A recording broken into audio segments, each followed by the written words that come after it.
നമസ്കാരം. Mark feller തൻ്റെ ശക്തി ഉപയോഗിക്കാൻ പറ്റാത്ത സാഹചര്യത്തിലേക്ക് എത്തിയിരിക്കുന്നുവെന്ന് ഒരു നിമിഷം കൊണ്ട് തന്നെ മനസ്സിലാക്കി.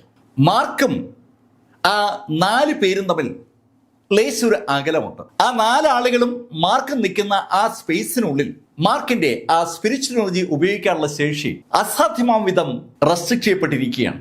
മാർക്ക് യഥാർത്ഥത്തിൽ ഒരു മാർഷൽ സൈനിന്റെ പവർ കൈകാര്യം ചെയ്യുന്ന ആളാണ്. അത്രയും പവറുള്ള ഒരാളുടെ പവറിനെ ഉപയോഗിക്കാൻ പറ്റാത്ത ശൈലിയിൽ റെസ്ട്രിക്ട് ചെയ്യാൻ കഴിയുന്ന അടിപൊളി ഒരു മാന്ത്രിക സ്പെല്ല് അവർ 4 പേരും ഒരുമിച്ച് ഉപയോഗിച്ചിരിക്കുകയാണ്. മാർക്ക് ശരിക്കും പെട്ടതുപോലെയായി. ആ 4 പേരിൽ നിന്നും ഒത്തിരി പുറകോട്ട് മാറി നിൽക്കുന്ന എൽഡർ ഷാൻ മാർക്കിനെ നോക്കി ഒന്ന് ചിരിച്ചു. മാർക്ക്, എനിക്കറിയാം നിനക്ക് മാർഷൽ സൈനിന്റെ പവർ ഉണ്ടെന്ന്. നിന്റെ ഈ മാർഷൽ സൈനിന്റെ പവറുമായി എനിക്ക് ഏറ്റുമുട്ടാൻ താല്പര്യമില്ലാത്തതുകൊണ്ടാണ് ഞാനത് ഇവരെ ഏൽപ്പിച്ചത്. അവര് നിനക്കുള്ള പണി തരും. അങ്ങനെ പറഞ്ഞിട്ട് മാർക്കിനോടായി അയാൾ പറഞ്ഞു, മാർക്ക്, ഞാൻ വീണ്ടും നിന്നെ ഒരു കാര്യം ഓർമ്മിപ്പിക്കുകയാണ്. ഞങ്ങൾക്ക് നീയുമായി ശത്രുതയിൽ മുന്നോട്ട് പോകാൻ ഒരു താല്പര്യവുമില്ല. നീ ഞങ്ങളുമായി സഹകരിക്കുകയാണെങ്കിൽ നിനക്ക് ഞങ്ങൾ 3 മിസ്റ്റിക് വേൾഡിന്റെ അവകാശം നൽകാം. അത് കേട്ടതും മാർക്ക് എൽഡർ ഷാനോട് പറഞ്ഞു, നിങ്ങൾ പറയുന്നത് ശരിക്കും ആകർഷകമായ കാര്യമാണ്. മിസ്റ്റിക് വേൾഡ് എന്നെ ഒരുപാട് മോഹിപ്പിക്കുന്ന കാര്യം തന്നെയാണ്. മിസ്റ്റിക് വേൾഡിനകത്താണ് ഞാൻ കൾട്ടിവേറ്റ് ചെയ്യുന്നതെങ്കിൽ എൻ്റെ ശക്തി വർദ്ധിപ്പിക്കാൻ എനിക്ക് എളുപ്പം പറ്റും. ആ കാര്യം എനിക്കറിയാം. പക്ഷേ മിസ്റ്റർ ഷാൻ, ഞാൻ നിങ്ങളുമായി സഹകരിക്കാൻ ആഗ്രഹിക്കുന്നില്ല. നിങ്ങളെപ്പോലുള്ള മോശം സംവിധാനങ്ങളോട് സഹകരിച്ച് നേടുന്ന ഒന്നും എനിക്ക് വേണ്ട. മാർക്കിന് വേണ്ടി 3 മിസ്റ്റിക് വേൾഡുകൾ വിട്ടുകൊടുക്കാമെന്ന് ഹോങ്ങി സെക്ഷന് വേണ്ടി എൽഡർ ഷാൻ പറഞ്ഞിട്ട് മാർക്ക് വഴങ്ങുന്നില്ല. അത് കേട്ടതും ഷാൻ അയാളുടെ കൂടെയുള്ള ആളുകളോട് പറഞ്ഞു, ഇനി ഒന്നും നോക്കണ്ട, അവനെ അങ്ങ് തീർത്തേക്ക്. കേൾക്കേണ്ട താമസം ആ 4 സംഘം ഒറ്റ കുതിപ്പിന് മാർക്കിന് അടുത്തേക്ക് എത്തുകയാണ്. ആ 4 പേരുടെയും ആ കുതിപ്പ് ശരിക്കൊരു ഓളം ഉണ്ടാക്കിയിട്ടുണ്ട്. മുന്നോട്ട് കുതിച്ച ആ 4 സംഘത്തോടായി ഷാൻ ഉറക്കെ വിളിച്ചു പറഞ്ഞു, അവന്റെ ബോഡി എനിക്ക് വേണം. നമ്മുടെ ഹാരപ്സിന് അവന്റെ ബോഡിയിൽ താല്പര്യമുണ്ട്. മാർക്ക് ഫെല്ലറെ കൊല്ലുന്നത് കൊള്ളാം, പക്ഷേ ബോഡിയിൽ ഒരു വിധത്തിലും നാശനഷ്ടങ്ങൾ ഉണ്ടാക്കരുതെന്നാണ് ഷാൻ ആ 4 സംഘത്തോട് പറഞ്ഞത്. ഷാനിന്റെ ഡയലോഗിന്റെ അവസാന വാക്കുകൾ ഷാന്റെ വായിൽ നിന്ന് പുറത്തു വരുമ്പോഴേക്കും ആ 4 പേരും ഒരുമിച്ച് ചേർന്ന് മാർക്കിനെ അതിശക്തമായി ഇടിക്കുകയും ചെയ്തു. അവർ 4 പേരും അവരുടെ ഫുൾ പവർ ഉപയോഗിച്ചുകൊണ്ട് മാർക്കിനെ പഞ്ച് ചെയ്യായിരുന്നു. 4 വശത്തുകൂടിയും മാർക്കിന്റെ മുകളിലേക്ക് അവർ ഇടിച്ചു കയറുകയാണ്. ആ സമയത്താണ് എൽഡർ ഷാന്റെ ആ വാക്കുകൾ അവസാനിച്ചത്. 4 സംഘത്തിലുള്ള നിർദ്ദേശം പൂർത്തീകരിച്ചതും ഷാൻ ഒന്ന് തിരിഞ്ഞു. ഷാൻ തിരിയുമ്പോൾ അയാളുടെ കൺകോണിൽ എന്തോ അസ്വാഭാവികമായ ഒരു കാര്യം കണ്ടതുപോലെ ഒരു തോന്നൽ ഷാനുണ്ടായി. ഷാൻ പെട്ടെന്ന് തിരിഞ്ഞു നോക്കുമ്പോൾ അയാൾ കാണുന്നത് ആ 4 സംഘം മാർക്കിന്റെ അടുത്തുനിന്ന് ദൂരേക്ക് തെറിക്കുന്നതാണ്. അവരങ്ങനെ തെറിക്കുമ്പോൾ അവരുടെ വായിൽ നിന്ന് ചോര ഇറ്റി വീഴുന്നുണ്ട്. എന്താണ് സംഭവിച്ചതെന്ന് ഷാന് ഒരു പിടിയില്ല. മാർക്കിന്റെ എൻറ്റയർ ശക്തിയും റെസ്ട്രിക്ട് ചെയ്തതിന് ശേഷമാണ് ആ 4 സംഘം ഒരുമിച്ച് മാർക്കിനെ ആക്രമിച്ചത്. പക്ഷെ ആ 4 പേരും ഇതാ തെറിക്കുകയാണ്. ഏതാനും അടി ദൂരേക്ക് തെറിച്ചു വീണ ആ 4 സംഘത്തെ ഷാൻ അമ്പരപ്പോടെ നോക്കിയപ്പോൾ അതിലൊരാൾ എൽഡർ ഷാനോട് വിളിച്ചു പറഞ്ഞു, എൽഡർ ഷാൻ, ഇവന്റെ ബോഡി ശരിക്കും ശക്തമാണ്. മാർക്കിന് മാർഷൽ സൈന്റ് പവർ ലഭിക്കുന്നതിന് മുന്നേ തന്നെ അതിശക്തമായ ബോഡിയാണ് ഉള്ളത്. മാർക്കിന്റെ സ്പിരിച്വൽ പവറിനെ മാത്രമാണ് ആ 4 സംഘത്തിന് ആ പ്രത്യേക ഫോർമേഷൻ വഴി നിയന്ത്രിക്കാൻ പറ്റിയത്. അതേ സമയത്ത് ആ മാർഷൽ സെയിന്റ് പവർ ഒരാൾക്ക് ലഭിക്കുമ്പോൾ അയാളുടെ ബോഡിക്ക് ഉണ്ടാകുന്ന ഒരു പവറുണ്ട്. ആ പവർ അതുപോലെ തന്നെ മാർക്കിൽ നിലനിൽക്കുകയാണ്. ആ തെറിച്ചു വീണ ആളുകൾ പറഞ്ഞ ഡയലോഗ് കേട്ടതും എൽഡർ ഷാൻ അവരോട് പറഞ്ഞു, ഓഹോ അങ്ങനെയാണോ, എന്നാൽ ആയുധമെടുത്ത് അവൻ ആക്രമിക്കുക. 4 പേരും അത് കേട്ടതും അതിവേഗം അവരുടെ സ്പേഷ്യൽ നിലവറകളിൽ നിന്ന് വാളുകൾ കയ്യിലെടുത്തു. സകല ആയുധങ്ങളുമായിട്ടാണ് ആ 4 സംഘം എത്തിയിരിക്കുന്നത്. ആ 4 സംഘം ആ വാളുകൾ വലിച്ചെടുത്തതും മാർക്ക് ഫെല്ലർ മുന്നോട്ട് കുതിച്ചതും ഒരേ സമയത്താണ്. മാർക്കിന് ചുറ്റുമുള്ള ആ കളത്തിനകത്ത് ഇപ്പോഴും മാർക്കിന്റെ ആ സ്പിരിച്വൽ എനർജി ഉപയോഗിക്കാനുള്ള ശേഷി നിയന്ത്രിക്കപ്പെട്ടിരിക്കുകയാണ്. എന്നാൽ മാർക്കിന്റെ ഫിസിക്കൽ സ്ട്രെങ്ത് നിയന്ത്രിക്കാൻ അവർക്ക് പറ്റില്ലല്ലോ. അത് മനസ്സിലാക്കിയ മാർക്ക് അതിവേഗം മുന്നോട്ട് കുതിച്ചു. ഈ സമയത്ത് ആ 4 സംഘവും മാർക്കിന് നേരെ കുതിക്കുകയാണ്. അത് കാര്യങ്ങൾ മാർക്കിന് കുറച്ചുകൂടി എളുപ്പമാക്കി. മാർക്കിനടുത്തേക്ക് പാഞ്ഞെത്തിയ അതിൽ ഒരാൾ ചാടി ഉയർന്ന് വാൾ ഉപയോഗിച്ച് മാർക്കിനെ ആഞ്ഞു വെട്ടിയതും മാർക്ക് ആ വാളിലേക്ക് ആഞ്ഞൊന്ന് ഇടിച്ചു. ശരിക്കും മാർക്കൻ ചാടി ഉയർന്ന് ആഞ്ഞിടിക്കുകയായിരുന്നു. അതിശക്തനായ ഒരു പീക്ക് ലെവൽ മാർക്വിസാണ് ആകാശത്തേക്ക് ചാടി ഉയർന്ന് ആ വാളുകൊണ്ട് മാർക്കിനെ ആഞ്ഞു വെട്ടിയത്. തന്റെ നേരെ പാഞ്ഞു വരുന്ന വാളിലേക്ക് മാർക്ക് ഫെല്ലർ ഇടത് കൈകൊണ്ട് ആഞ്ഞൊന്നിടിച്ചിട്ട് തിരിഞ്ഞ് വലത് കാലം ഉയർത്തി തൊട്ട് താഴെ കണ്ട ആളുടെ തലയിലേക്ക് ആഞ്ഞൊന്ന് ചവിട്ടി. രണ്ടാമത്തെ ആളുടെ തലയിലേക്ക് ആഞ്ഞു ചവിട്ടിയ മാർക്കിനെ ഈ സമയത്ത് പുറകിൽ നിന്ന് ഒരാൾ വെട്ടി. മാർക്കിന്റെ ആ ഫിസിക്കൽ ബോഡിയിൽ ആ വെട്ട് കൃത്യം മുതുകില അങ്ങനെ വീഴുന്നത്. ആ ബോഡിയിലേക്ക് ആ വാള് പതിച്ച ആ നിമിഷത്തിൽ ആ ബോഡിയുടെ പ്രൊട്ടക്ഷൻ ആ വാളുമായി ഒന്ന് ഉരസി. ആ നിമിഷത്തിൽ ശരിക്കും മെറ്റലിൽ നമ്മൾ കൂട്ടിമുട്ടുമ്പോൾ തീ ചിതറുന്നത് പോലെ ആ വാള് മാർക്കിന്റെ പുറത്തു കൊണ്ടതും അവിടുന്ന് തീ ചിതറുകയാണ്. പക്ഷെ ആ നിമിഷത്തിൽ തന്നെ മാർക്കിന്റെ ബോഡിയിൽ ഒരു വര വീണിട്ടുണ്ട്. ഒരു വെള്ള വര പോലെ വീണിരിക്കുകയാണ്. അതിൽ നിന്ന് രക്തം പൊടിഞ്ഞു തുടങ്ങുന്നുണ്ട്. അതൊന്നും നോക്കാനുള്ള സമയം മാർക്കിനില്ല.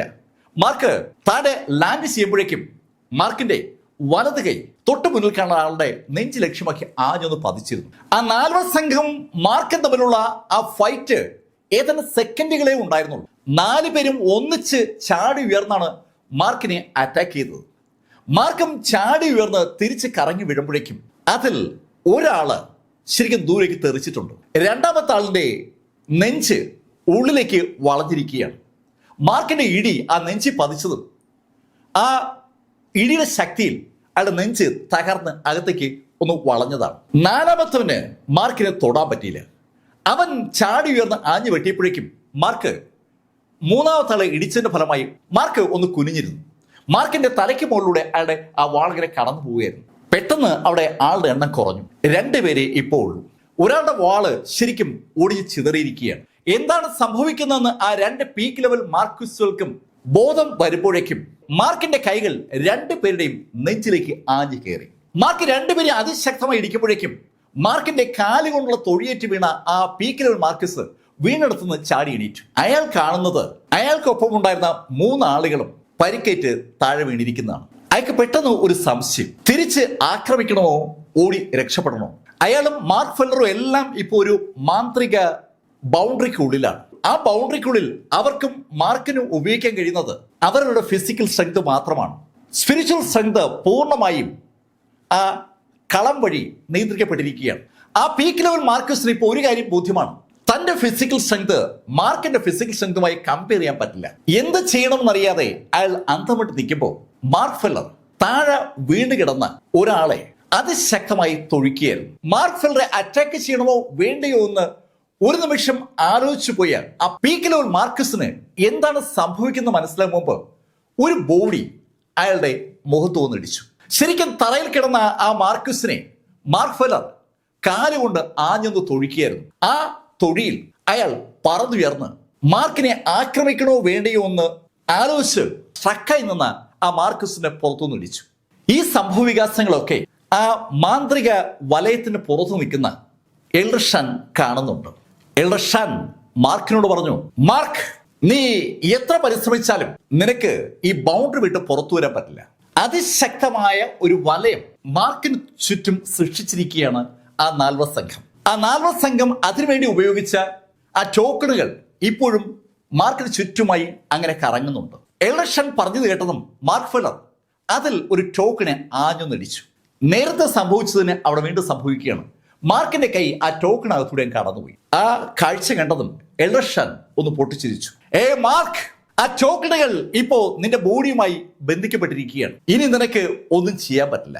അങ്ങനെ എൽഡർ ഷൻ പറഞ്ഞതും മാർക്ക് ഒന്ന് കണ്ണടച്ചു. മാർക്ക് ഫെല്ലർ കണ്ണടച്ച് പ്രാർത്ഥിക്കുന്നത് കണ്ടതും എൽഡർ ഷൻ ഒന്ന് ഉറക്കെ ചിരിച്ചു. മാർക്ക്, പ്രാർത്ഥിച്ചോ. നീ എത്ര നേരം പ്രാർത്ഥിച്ചാലും ഒരു കാര്യവുമില്ല. നീ ആ വലയത്തിനകത്ത് പെട്ടത് തന്നെയാണ്. എൽഡർ ഷൻ ആ ഡയലോഗ് പറയുമ്പോഴും മാർക്ക് കണ്ണടച്ച് നിൽക്കുകയാണ്. ഏതാനും സെക്കൻഡ് കഴിഞ്ഞതും മാർക്ക് ഫെല്ലർക്ക് ചുറ്റും ഒരു സുവർണ പ്രകാശം ഉണ്ടായി.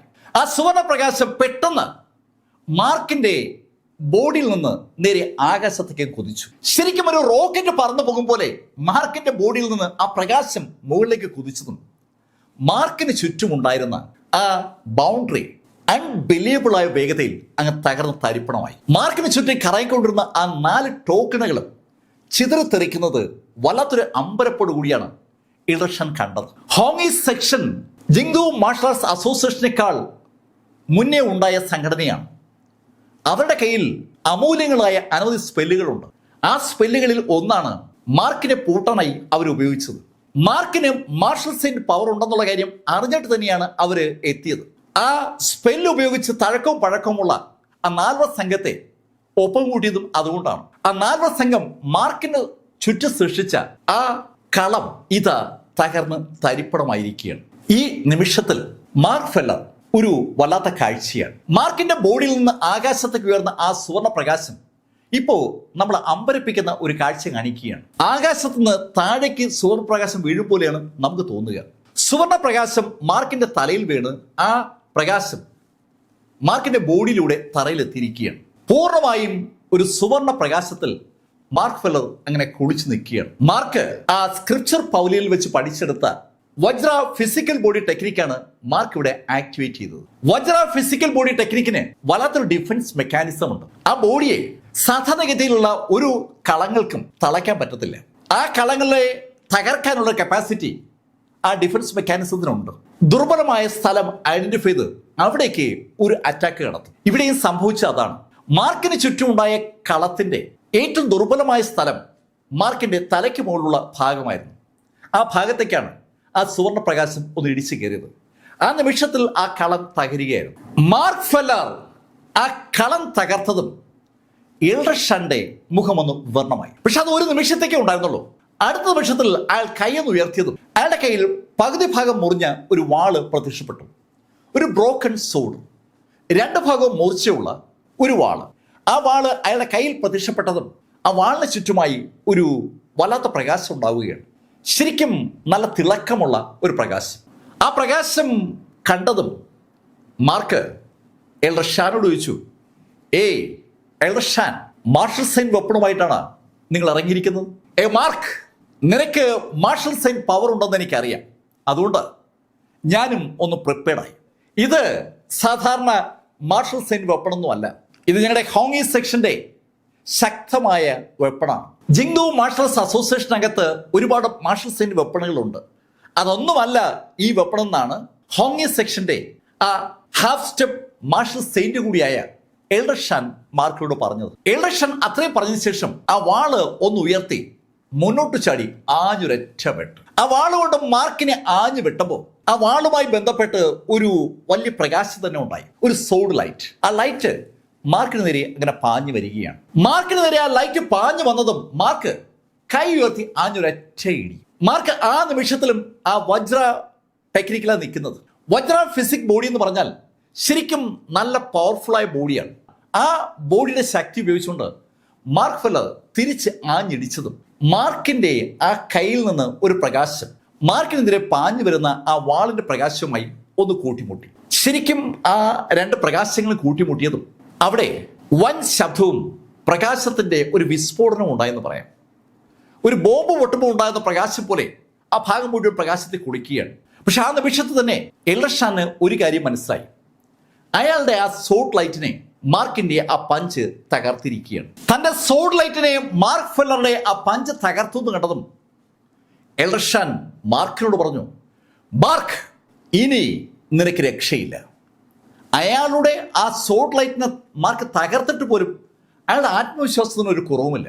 എന്താണ് അതിന്റെ കാരണമെന്ന് ആലോചിക്കാനുള്ള സമയം മാർക്കിനുമില്ല. മാർക്ക് ഫെല്ലർ എൽഡർഷാനെ നോക്കുമ്പോഴേക്കും എൽഡർഷാൻ അവിടെ വീണ് കിടക്കുന്ന ആളുകളോട് പറഞ്ഞു, ഏയ് ഗെറ്റ് അപ്പ്, ഒന്നിച്ച് ആക്രമിക്കേ. പരിക്കേറ്റ് വീണിരുന്ന അവരും ഇതിനിടയിൽ എണീറ്റ് കഴിഞ്ഞിരുന്നു. ആ 4 സംഘവും എൽഡർഷാനും ഒന്നിച്ച് മാർക്കിനെ വളഞ്ഞു. ഏകദേശം ഒരു 7-8 മിനിറ്റ് ആ ഫൈറ്റ് നീണ്ടു നിന്നു. ആ ഫൈറ്റ് 8 മിനിറ്റ് ഏതാണ്ട് പൂർത്തിയാറായപ്പോൾ എൽഡർഷാൻ ഏതാണ്ട് കണ്ണു തള്ളി നിൽക്കുകയാണ്. അതിന്റെ കാരണം അയാളുടെ ഗോൾഡൻ കോർ മാർക്കിന്റെ കയ്യിലെത്തിയതാണ്. മാർക്ക് ഫെല്ലർ 8 മിനിറ്റിനിടയിൽ ആ 4 പേരെയും കൊല്ലുകയും എൽഡർഷാന്റെ വയറ് ഇടിച്ചു തുറന്ന് ആ ഡാൻറ്റൈൻ പോയിന്റിലുള്ള ഗോൾഡൻ കോർ വലിച്ചെടുക്കുകയും ചെയ്തു. എൽഡർഷാൻ അങ്ങനെ ആദ്യമായി അയാളുടെ കണ്ണുകൊണ്ട് അയാളുടെ തന്നെ ഗോൾഡൻ കോർ കാണുകയാണ്. ആ കാഴ്ച കണ്ടുകൊണ്ടാണ് എൽഡർഷാൻ താഴേക്ക് വീണത്. ഹോങ്ങി സെക്ഷന്റെ ഹാഫ് സ്റ്റെപ്പ് മാർഷൽ സെയിന്റായ എൽഡർഷാന് താഴേക്ക് വീഴുമ്പോഴും വിശ്വസിക്കാൻ പറ്റുന്നുണ്ടായിരുന്നില്ല. മാർഷൽ സെയിന്റ് പവറിന്റെ കപ്പാസിറ്റിയിൽ മാർഷൽ സെയിന്റ് വെപ്പൺ കൈവശമുള്ള ഹാഫ് സ്റ്റെപ്പ് മാർഷൽ സെയിന്റായ അവനെ മാർക്ക് ഫെല്ലർ തോൽപ്പിക്കുമെന്ന് എൽഡർ ഷൈൻ സ്വപ്നത്തിൽ പോലും കരുതിയിരുന്നില്ല. അതുകൊണ്ടാണ് അയാൾ താഴേക്ക് വീഴുമ്പോഴും ആ അമ്പരപ്പ് അയാളുടെ മുഖത്തുണ്ടായിരുന്നത്. മാർക്ക് ഫെല്ലർ ആ നാർവർ സംഘത്തിന്റെ ബോഡിയും നശിപ്പിച്ചതിന് ശേഷം എൽഡർ ഷാന്റെ ബോഡി അയാളുടെ മാന്ത്രിക നിലവറിലേക്ക് മാറ്റി. അതിനുശേഷം മാർക്ക് ആ ഗോൾഡൻ കോറിൽ ഒന്നുകൂടെ സൂക്ഷിച്ചു നോക്കുകയാണ്. ആദ്യമായിട്ടാണ് അത്രയും വലിപ്പമുള്ള ഒരു ഗോൾഡൻ കോറ് മാർക്ക് കാണുന്നത്. മാർക്ക് ഇതുവരെ കൊലപ്പെടുത്തിയിട്ടുള്ള ആളുകളിൽ ഏറ്റവും ശക്തൻ ആ ഹാഫ് സ്റ്റഫ് മാർഷൽ സെയിന്റായ എൽഡർ ഷാനാണ്. മാർക്ക് ഫെല്ലർ അവിടെ നിന്ന് നേരെ പൗലിൻ മാസ്റ്ററുടെ അടുത്തെത്തി. അവിടേക്ക് മാർക്ക് കടന്നു വരുമ്പോൾ പൗലിൻ മാസ്റ്റർ വളരെ അമ്പരപ്പോടെ മാർക്കിനെ നോക്കുകയാണ്. മാർക്കിന്റെ ദേഹത്തൂടി രക്തം ഒലിച്ചിറങ്ങുന്നുണ്ട്. അതിശക്തമായ ഒരു സംഘടന കഴിഞ്ഞാണ് മാർക്ക് വരുന്നതെന്ന് ഒറ്റ നോട്ടത്തിൽ വ്യക്തമാണ്. മാർക്കിനെ കണ്ടതും പൗലിൻ മാസ്റ്റർ മാർക്കിനോട് ചോദിച്ചു, മാർക്ക് കുഴപ്പമൊന്നുമില്ലല്ലോ? ഇല്ല പൗലിൻ മാസ്റ്റർ, വേറെ കുഴപ്പമൊന്നുമില്ല. അങ്ങനെ പറഞ്ഞിട്ട് മാർക്ക് ഫെല്ലർ മാർക്കിന്റെ ആ നിലവറയിൽ നിന്ന് ആ എൽഡർ ഷാനെ എടുത്ത് അവിടെ പൗലിൻ മാസ്റ്ററെ മുന്നിലേക്ക് കിടത്തി. എൽഡർ ഷാന്റെ ഡെഡ് ബോഡി പൗലിൻ മാസ്റ്റർ മുന്നിൽ മാർക്ക് ഫെല്ലർ അങ്ങനെ കിടത്തുമ്പോൾ പൗലിൻ മാസ്റ്റർ ശരിക്കും ഞെട്ടിയെന്ന് പറയാം. മാർക്ക്, ഇത് ഹോങ്കി സെക്ഷനിലെ എൽഡർ ഷാൻ അല്ലേ? അതെ Pauline master, Elder Shan. Mark, ഇയാളൊരു ഹാഫ് സ്റ്റഫ് മാർഷൽ സെയിന്റ് അല്ലേ? അതെ, ഞാൻ അയാളെ കൊന്നു. മാർക്ക് ഫെല്ലർ പറയുന്ന വാക്കുകൾ കേട്ട് പൗലിൻ മാസ്റ്റർ ശരിക്കും വിശ്വസിക്കാനാവാതെ മാർക്കിനെ തന്നെ ഒന്ന് നോക്കി പോവുകയാണ്. മാർക്ക്, എൽഡർ ഷാനെ കുറിച്ച് കേട്ടാണ് ഞങ്ങളൊക്കെ വളർന്നത്. എൽഡർ ഷാൻ ഞങ്ങളൊക്കെ മാർഷൽ ആർട്സ് പഠിക്കുമ്പോഴേ അതിശക്തനാണ്. ഞങ്ങൾക്ക് എല്ലാവർക്കും മുന്നേ ഗ്രാൻഡ് മാസ്റ്റർ ആയതും ഹാഫ് സ്റ്റഫ് മാർക്യൂസ് ആയതും മാർക്യൂസ് ആയതും അവിടെ നിന്ന് ഹാഫ് സ്റ്റഫ് മാർഷൽ സെയിന്റ് ആയതും ഒക്കെ എൽഡർ ഷാനാണ്. ആ എൽഡർ ഷാനെ വെറും ഒരു ജൂനിയറായ മാർക്ക് നീ കൊന്നു കേൾക്കുമ്പോൾ എനിക്ക് വിശ്വസിക്കാൻ പറ്റുന്നില്ല. പക്ഷെ ഈ ഡെഡ് ബോഡി കാണുമ്പോൾ എങ്ങനെ ഞാൻ വിശ്വസിക്കാതിരിക്കുക? പൗലിൻ മാസ്റ്റർ ഒരു മാർക്യൂസ് ആണ്. ശരിക്കും അതിശക്തിയാണ് അവർ. അവർക്ക് ഈ മാർഷൽ ആർട്സ് മേഖലയിലെ ശക്തിയെക്കുറിച്ച് നല്ല ധാരണയുണ്ട്. ഹോങ്കി സെക്ഷന്റെ സകല പ്രതീക്ഷയും എൽഡർ ഷാനുമായി കണക്റ്റഡാണ്. ആ എൽഡർ ഷാന്റെ പച്ചയിലാണ് ഹോങ്കി സെക്ഷൻ പല ആക്ടിവിറ്റീസും ഏറ്റെടുക്കുക. അതൊക്കെ പൗലിൻ മാസ്റ്റർക്ക് അറിയാം. ആ എൽഡർ ഷാനെയാണ് മാർക്ക് ഫെല്ലർ കൊന്നിരിക്കുന്നത്. മാർക്ക്, ഇനി എത്ര ദിവസം കൂടി നിന്റെ ഈ പവർ ഉണ്ടാവും? പൗലിൻ മാസ്റ്റർ, പരമാവധി ഒരു 3 ആഴ്ച. അപ്പോഴേക്കും എൻ്റെ മാർഷൽ സെയിന്റ് പവർ ഏതാണ്ട് തീരും. മാർക്ക്, നിന്നെ ഈ ഹോങ്കി സെക്ഷൻകാർ വെറുതെ വിടാൻ ഒരു സാധ്യതയുമില്ല. അവരുടെ കൂട്ടത്തിലെ അതിശക്തരാണ് ഈ എൽഡർ ഷാൻ. എൽഡർ ഷാന്റെ കൊലപാതകം അവർക്ക് കണ്ടില്ലെന്ന് വെക്കാനാവില്ല. അങ്ങനെ പൗലിൻ മാസ്റ്റർ പറഞ്ഞതും പൗലിൻ മാസ്റ്റർ പറഞ്ഞു, ഓക്കെ, അത് ഞാൻ എന്തെങ്കിലും ചെയ്യാം, എനിക്ക് എമിലി ഒന്ന് കാണണം. അങ്ങനെ പറഞ്ഞിട്ട് മാർക്ക് ഫെല്ലർ ആ എൽഡർ ഷാന്റെ ഡെഡ് ബോഡി വീണ്ടും മാർക്കിന്റെ നിലവറയിലേക്ക് മാറ്റി. മാർക്കും പൗലിൻ മാസ്റ്ററും കൂടി എമിലിയെ കിടത്തിയിരിക്കുന്ന സ്ഥലത്ത് വന്നു. നേരത്തെ എമിലിയെ കിടത്തിയിരുന്ന സ്ഥലത്തല്ല ഇപ്പോ എമിലിയെ കിടത്തിയിരിക്കുന്നത്. ഇപ്പോ എമിലിയെ കിടത്തിയിരിക്കുന്നത് ശരിക്കും ഒരു നിലവറയിലാണ്. ആ നിലവറയിലേക്കുള്ള പ്രവേശനം പൗലിൻ മാസ്റ്റർക്ക് മാത്രമാണ് ഉള്ളത്. പൗലിൻ മാസ്റ്റർ മാർക്കിനെയും കൊണ്ട് ആ നിലവറയിലെത്തി. അവിടെ പഴയതുപോലെ ആ എണ്ണത്തോണിയിൽ എമിലി എങ്ങനെ കിടക്കുകയാണ്. പക്ഷെ കഴിഞ്ഞ ദിവസം മാർക്ക് കണ്ടതിനേക്കാൾ കുറച്ചുകൂടി എമിലി ഭേദപ്പെട്ടിട്ടുണ്ട്. എമിലിയുടെ മുഖത്ത് കുറച്ചുകൂടി രക്തം വന്നിട്ടുണ്ട്. 1.5 കൊല്ലക്കാലം തുടർച്ചയായി എമിലിയുടെ പുറത്തുനിന്ന് രക്തം ഒഴിറ്റിയതിന്റെ എല്ലാ ദൂഷ്യങ്ങളും ഇപ്പോൾ എമിലിക്കുണ്ട്. ആ ദൂഷ്യങ്ങളൊക്കെ മാറ്റി എമിലി ബ്ലാക്കിന്റെ ബോഡിയെ തിരിച്ചു കൊണ്ടുവരാൻ കാര്യമായ ഒരു പണി തന്നെ വേണ്ടിവരും. പൗലിൻ മാസ്റ്ററുടെ ആ മരുന്ന് തോണി ശരിക്കും ഒരു അനുഗ്രഹമാണ്. അവിടെ കിടക്കുന്ന എമിലിയെ നോക്കിയിട്ട് മാർക്ക് പൗലിൻ മാസ്റ്ററോട് പറഞ്ഞു, പൗലിൻ മാസ്റ്റർ, എനിക്ക് എമിലിയെ ഇങ്ങനെ കിടത്താൻ പറ്റത്തില്ല. അതെന്താ? പൗലിൻ മാസ്റ്റർ, എനിക്കറിയാം പൗലിൻ മാസ്റ്റർ ശക്തിയാണ്. പക്ഷേ ഈ എൽഡർ ഷാനെ പോലുള്ള ആളുകൾ ഇവിടെ വന്നാൽ അവർ ഉറപ്പായും എമിലിയെ കൊണ്ടുപോകും. ഹോങ്കി സെക്ഷനെ പോലെ വേറെയും അനവധി സെക്ഷനുകളുണ്ട്. ജിങ്ദു മാർഷൽ ആർട്സ് അസോസിയേഷൻ എമിലിയെ നോട്ടമിട്ടിരിക്കുകയാണ്. അവര് ഡിവൈൻ ആൽക്കമിസ്റ്റ് പൗലിനിലാണ് എമിലി ഉള്ളതെന്ന് അറിയാവുന്ന ആളുകളുമാണ്. ഉറപ്പായും അവർ അതിശക്തരായ ആളുകളെ അവിടേക്ക് അയക്കും. ഹോങ്കി സെക്ഷനും ആളെ അയക്കും. ഇവർക്ക് പുറമെ ഒരുപാട് അരിസ്റ്റോക്രാറ്റിക് കുടുംബങ്ങളുണ്ട്. അവർക്കൊക്കെ എമിലിയിൽ താല്പര്യമുണ്ട്. ഇതിനൊക്കെ പുറമെ വേറെയും സെക്ഷനുകളുണ്ട്. അവരും ഡിവൈൻ ആൽക്കമിസ്റ്റ് പൗലിൻ ടാർഗറ്റ് ചെയ്താൽ പിടിച്ചു നിൽക്കാൻ പൗലിൻ മാസ്റ്റർക്ക് പറ്റാതെ വരും. അങ്ങനെ മാർക്ക് പറഞ്ഞതും പൗലിൻ മാസ്റ്റർ മാർക്കിനോട് പറഞ്ഞു, മാർക്ക്, പിന്നെ നീ എന്ത് ചെയ്യാൻ പോകുന്നു? പൗലിൻ മാസ്റ്റർ, ഞാൻ എമിലി മറ്റൊങ്ങോട്ടെങ്കിലും കൊണ്ടുപോകാം. മാർക്ക്, അത് ശരിയാവില്ല. എമിലിക്ക് ഇപ്പോൾ എല്ലാ ദിവസവും മരുന്ന് മാറ്റി കൊടുക്കണം. അത് ഇവിടെ അല്ലെങ്കിൽ പറ്റത്തില്ല. പൗലിൻ മാസ്റ്റർ അത് പറഞ്ഞപ്പോഴാണ് മാർക്കിന് അക്കാര്യം ഓർമ്മ വരുന്നത്. ഇപ്പോ എമിലി ശരിക്കും ചികിത്സയിലാണ്. എല്ലാ ദിവസവും മരുന്ന് കൂട്ടുകൾ മാറ്റണം. മാർക്ക് എങ്ങോട്ട് എമിലിയെ കൊണ്ടുപോയാലും മരുന്ന് കൂട്ടുകൾ മാറ്റാൻ മാർക്കിനെ കൊണ്ട് പറ്റത്തില്ല. അത് ബോധ്യമായതും മാർക്ക് പൗലിൻ മാസ്റ്ററോട് ചോദിച്ചു, പൗലിൻ മാസ്റ്റർ, പിന്നെ എന്ത് ചെയ്യും? മാർക്ക്, നീ ടെൻഷൻ അടിക്കേണ്ട കാര്യമില്ല. ഇവിടെ സീനിയർ ജിയാങ്ഹിയില്ലേ, അദ്ദേഹം ഇവിടെ ഉള്ളിടത്തോളം കാലം ആരും ഒന്നും ചെയ്യില്ല. ജിയാങ്ഹിയും പൗലിയും മാസ്റ്ററും ഒന്നിച്ച് ഒറ്റ കൈയായി അവിടെ നിൽക്കുമ്പോൾ സാധാരണഗതിയിൽ ആരും ഒന്ന് അറയ്ക്കും അവിടെ ഒരു അറ്റാക്ക് നടത്താൻ. അക്കാര്യം മാർക്കിനും ഏതാണ്ട് ബോധ്യമാണ്. പക്ഷെ അപ്പോഴും മാർക്കിന് സംശയമുണ്ട്. അതിശക്തരായ മാർഷൽ സൈന്യങ്ങളുമായി ആരെങ്കിലും അവിടെ എത്തിയാൽ എന്ത് ചെയ്യും എന്നൊരു ഭയമാണ് മാർക്കിനുള്ളത്. മാർക്ക് 1.5 കൊല്ലത്തെ പരിശ്രമത്തിന് ശേഷമാണ് എമിലിയെ ഇപ്പൊ സ്വന്തമാക്കിയിരിക്കുന്നത്. ആ എമിലിയെ ആരെങ്കിലും അവിടുന്ന് കൊണ്ടുപോകുന്നതിനെ കുറിച്ച് അതുകൊണ്ട് തന്നെ ആലോചിക്കാനേ മാർക്കിന് വയ്യ. മാർക്ക് പൗലി മാസ്റ്റർ പറഞ്ഞു, പൗലി മാസ്റ്റർ ഞാൻ ആ വിൽ ജാക്കിനെ ഒന്ന് കാണട്ടെ. അങ്ങനെ പറഞ്ഞിട്ട് മാർക്ക് വിൽ ജാക്കിനെ ഇട്ടിരിക്കുന്ന നിലവറയിലെത്തി. വിൽ ജാക്ക് ശരിക്കും ക്ഷീണിതനാണ്. വിൽ ജാക്കിനെ കണ്ടതും മാർക്ക് വിൽ ജാക്കിനോട് ചോദിച്ചു, ഏയ് മിസ്റ്റർ വിൽ, എന്തു പറയുന്നു? മാർക്ക്, ഞാൻ പറഞ്ഞല്ലോ, ഒരു കാരണവശാലും ഞാൻ മാർക്കുമായി സഹകരിക്കില്ല. ഹേയ് മിസ്റ്റർ വിൽ, നിങ്ങൾക്ക് എന്തോ തെറ്റിദ്ധാരണ ഉണ്ടെന്നാണ് എന്റെ വിശ്വാസം. മാർക്ക് എന്താ പറഞ്ഞു വരുന്നത്? വിൽ, നീ കരുതുന്നത് നിന്നെ രക്ഷിക്കാൻ ഹോങ്ങി സെക്ഷൻ ആളുകൾ വരുമെന്നല്ലേ? അങ്ങനെ മാർക്ക് ചോദിച്ചപ്പോ ഒരു ചെറിയ പുഞ്ചിരി വില്ലിന്റെ മുഖത്തുണ്ടായി. ഹോങ്ങി സെക്ഷൻ ആളുകൾക്ക് ഇവിടെ വന്ന് നിന്നെ രക്ഷിക്കാൻ കഴിയുമെന്ന് നീ പ്രതീക്ഷിക്കുന്നുണ്ടല്ലേ? ഓക്കെ, നിന്റെ പ്രതീക്ഷ എന്ത് തന്നെയാണെങ്കിലും നിന്നെ ഒരു കാഴ്ച കാണിക്കാമെന്ന് ഞാൻ വിചാരിക്കുകയാണ്. അങ്ങനെ പറഞ്ഞിട്ട് മാർക്ക് ഫെല്ലർ മാർക്കിന്റെ ആ നിലവറയിൽ നിന്ന് ആ എൽഡർ ഷാന്റെ ഡെഡ് ബോഡി എടുത്ത് വിൽ ജാക്കിന്റെ മുന്നിലേക്ക് കിടത്തി. വിൽ ജാക്കിന്റെ മുന്നിലേക്ക് എൽഡർ ഷാന്റെ ഡെഡ് ബോഡി വന്ന് വീണ ആ നിമിഷത്തിൽ വിൽ ജാക്ക് ശരിക്കും ഞെട്ടലോടുകൂടി എൽഡർ ഷാനെ ഒന്ന് നോക്കി. അടുത്ത നിമിഷത്തിൽ അവൻ മുട്ടുകുത്തി എൽഡർ ഷാന്റെ അടുത്തിരുന്നിട്ട് എൽഡർ ഷാനെ പിടിച്ചു കുലുക്കുകയാണ്. എൽഡർ അവൻ എൽഡർ ഷാനെ അങ്ങനെ പിടിച്ചു കുലുക്കുമ്പോൾ മാർക്ക് അവനോട് പറഞ്ഞു, വിൽ ജാക്ക്, ഇയാൾ നിന്നെ രക്ഷിക്കാൻ ഇവിടേക്ക് വന്നതാണ്, പക്ഷേ വന്നുപെട്ടത് എന്റെ മുന്നിലായിപ്പോയി. അതുകൊണ്ടാണ് അയാൾ ഇപ്പോ ഈ പരുവത്തിലായത്. മാർക്ക് ഫെല്ലറുടെ മുന്നിൽ വന്നുപെട്ട എൽഡർ ഷാൻ ഒരു ഡെഡ് ബോഡിയായി മാറി എന്നുള്ള കാര്യം മാർക്ക് ഫെല്ലർ വിൽ ജാക്കിനോട് പറഞ്ഞപ്പോ വിൽ ജാക്ക് ശരിക്കും ഞെട്ടിത്തരിച്ചിരിക്കുകയാണ്. മാർക്ക് വിൽ ജാക്കിനോട് പറഞ്ഞു, ഇയാളും 4 പീക്ക് ലെവൽ മാർക്കിസ്റ്റുകളും കൂടിയാണ് നിന്നെ രക്ഷിക്കാൻ വന്നത്, പക്ഷേ ഇപ്പൊ 5 പേരും ഡെഡ് ബോഡിയായി. അങ്ങനെ മാർക്ക് പറഞ്ഞതും വിൽ ജാക്ക് മാർക്കിനോട് പറഞ്ഞു, മാർക്ക്, ഞാൻ നിനക്ക് മിസ്റ്റിക് വേൾഡിലേക്ക് കടക്കാനുള്ള മാർഗം പഠിപ്പിച്ചു തന്നാലും നീ എന്നെ കൊല്ലില്ലേ? വിൽ ജാക്ക്, നമ്മൾ തമ്മിൽ വേറെ ബന്ധങ്ങളൊന്നുമില്ല. നിന്നെ കൊല്ലേണ്ട ഒരു കാര്യവും എനിക്കില്ല. എനിക്ക് മിസ്റ്റിക് വേൾഡിലേക്ക് കടക്കാൻ കഴിയണം, അത്രയേ ഉള്ളൂ. നീ അത് എന്നെ പഠിപ്പിക്കുകയാണെങ്കിൽ ഞാൻ ഒരു വാക്ക് തരാം, നിന്നെ ഞാൻ ഉപദ്രവിക്കില്ല. അങ്ങനെ മാർക്ക് ഫെല്ലർ പറഞ്ഞതും അല്പനേരം നിശബ്ദനായിരുന്ന വിൽ ജാക്ക് മാർക്കിനോട് ചോദിച്ചു, മാർക്ക്, നീ ചോദിക്കുന്നത് എന്താണ് എന്നതിനെ കുറിച്ച് നിനക്ക് വല്ല വിവരമുണ്ടോ? വിൽ ജാക്ക്, നീ എന്താ അങ്ങനെ ചോദിച്ചത്? മാർക്ക് ഫെല്ലർ, ഈ ലോകത്ത് ഇഷ്ടംപോലെ മിസ്റ്റിക് വേൾഡുകളുണ്ട്. ആ മിസ്റ്റിക് വേൾഡുകൾ ശരിക്കും പവർഫുൾ ആയിട്ടുള്ള ആരോ സൃഷ്ടിച്ചതാണ്. ഒരാൾക്ക് ഒളിച്ചു കഴിയാൻ കഴിയുന്ന മിസ്റ്റിക് വേൾഡ് മുതൽ 10,000-കണക്കിന് ആളുകൾക്ക് കഴിയാൻ പറ്റുന്ന മിസ്റ്റിക് വേൾഡ് വരെ ഈ ഭൂമിയിലുണ്ട്. ശരിക്കും അത് ഈ ഭൂമിയുടെ തന്നെ ഭാഗമാണ്.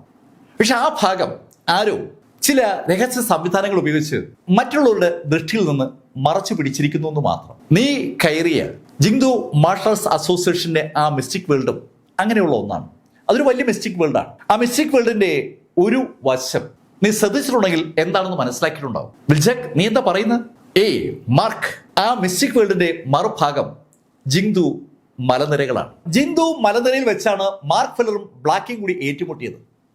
ആ മലനിരയുമായി കണക്ട് ചെയ്താണ് ആ മിസ്റ്റിക് വേൾഡ് പടുത്തുയർത്തിയിരിക്കുന്നതെന്ന് വിൽ ജാക്ക് പറഞ്ഞപ്പോൾ മാർക്കിന് ശരിക്കും ഒരു അതിശയം തോന്നുകയാണ്. ആ മലയിൽ കൂടി ഉൾക്കാട്ടിലേക്ക് അധികം ആരും പോകാറില്ല. ആ പഴുത് ഉപയോഗിച്ചുകൊണ്ടാണ് വളരെ ഭംഗിയായി അവിടെ ഒരു മിസ്റ്റിക് വേൾഡ് ഉണ്ടാക്കിയിരിക്കുന്നത്. ആ ഭാഗത്തേക്കുള്ള സകല എൻട്രികളും ആരോ രഹസ്യമായി കവർ ചെയ്തിരിക്കുകയാണ്. നഗ്നനേത്രങ്ങൾ കൊണ്ട് തിരിച്ചറിയാൻ കഴിയാത്ത ശൈലിയിൽ അവിടെ ഒരു വേൾഡ് ആരോ സൃഷ്ടിച്ചതാണ്. ആ കാര്യമാണ് വിൽ ജാക്ക് മാർക്കിനോട് സൂചിപ്പിക്കുന്നത്.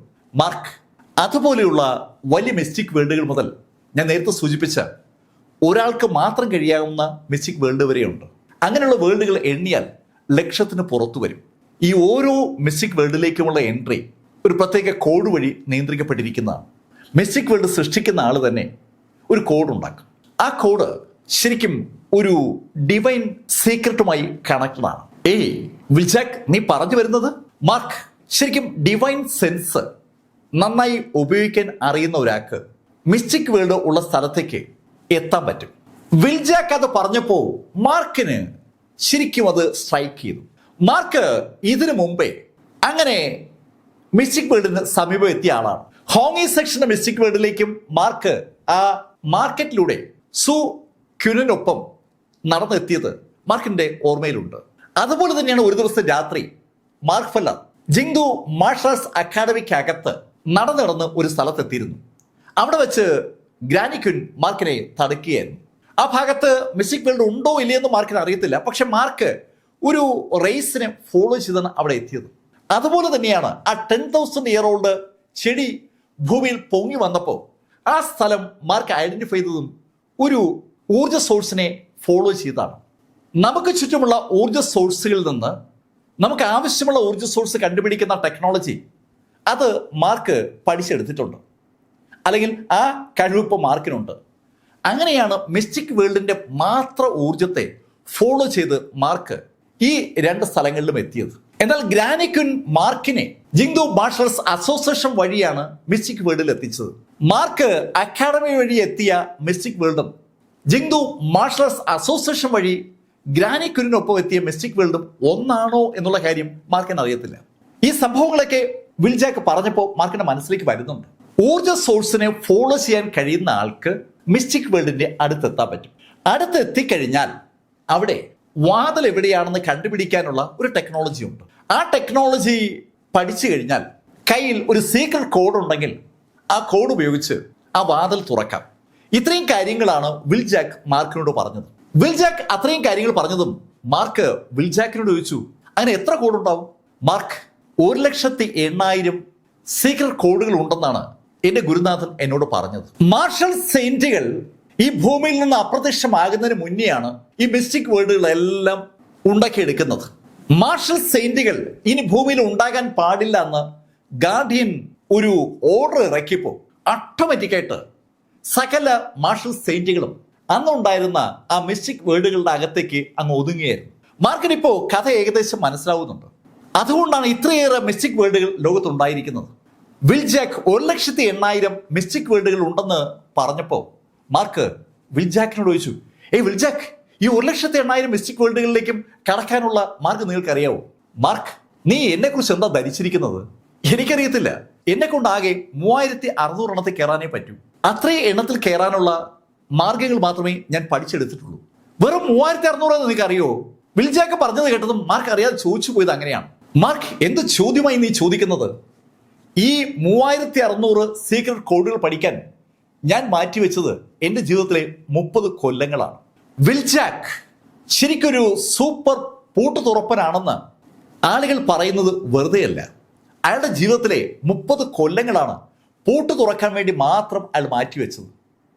മാർക്ക് ഫെല്ലർ വിൽജാക്കിനോട് പറഞ്ഞു, വിൽജാക്ക്, എന്നെ അതൊക്കെ ഒന്ന് പഠിപ്പിച്ച്. മാർക്ക്, ഞാൻ നിന്നോട് പറഞ്ഞത് നിനക്ക് മനസ്സിലായില്ല എന്ന് തോന്നുന്നു. ഞാൻ 30 കൊല്ലം കൊണ്ട് പഠിച്ച ഇത്രയും കാര്യങ്ങൾ നിന്നെ ഞാൻ പഠിപ്പിക്കുമ്പോൾ നീയും മിനിമം 30 കൊല്ലം എടുക്കും അതൊക്കെ പഠിച്ചെടുക്കാൻ.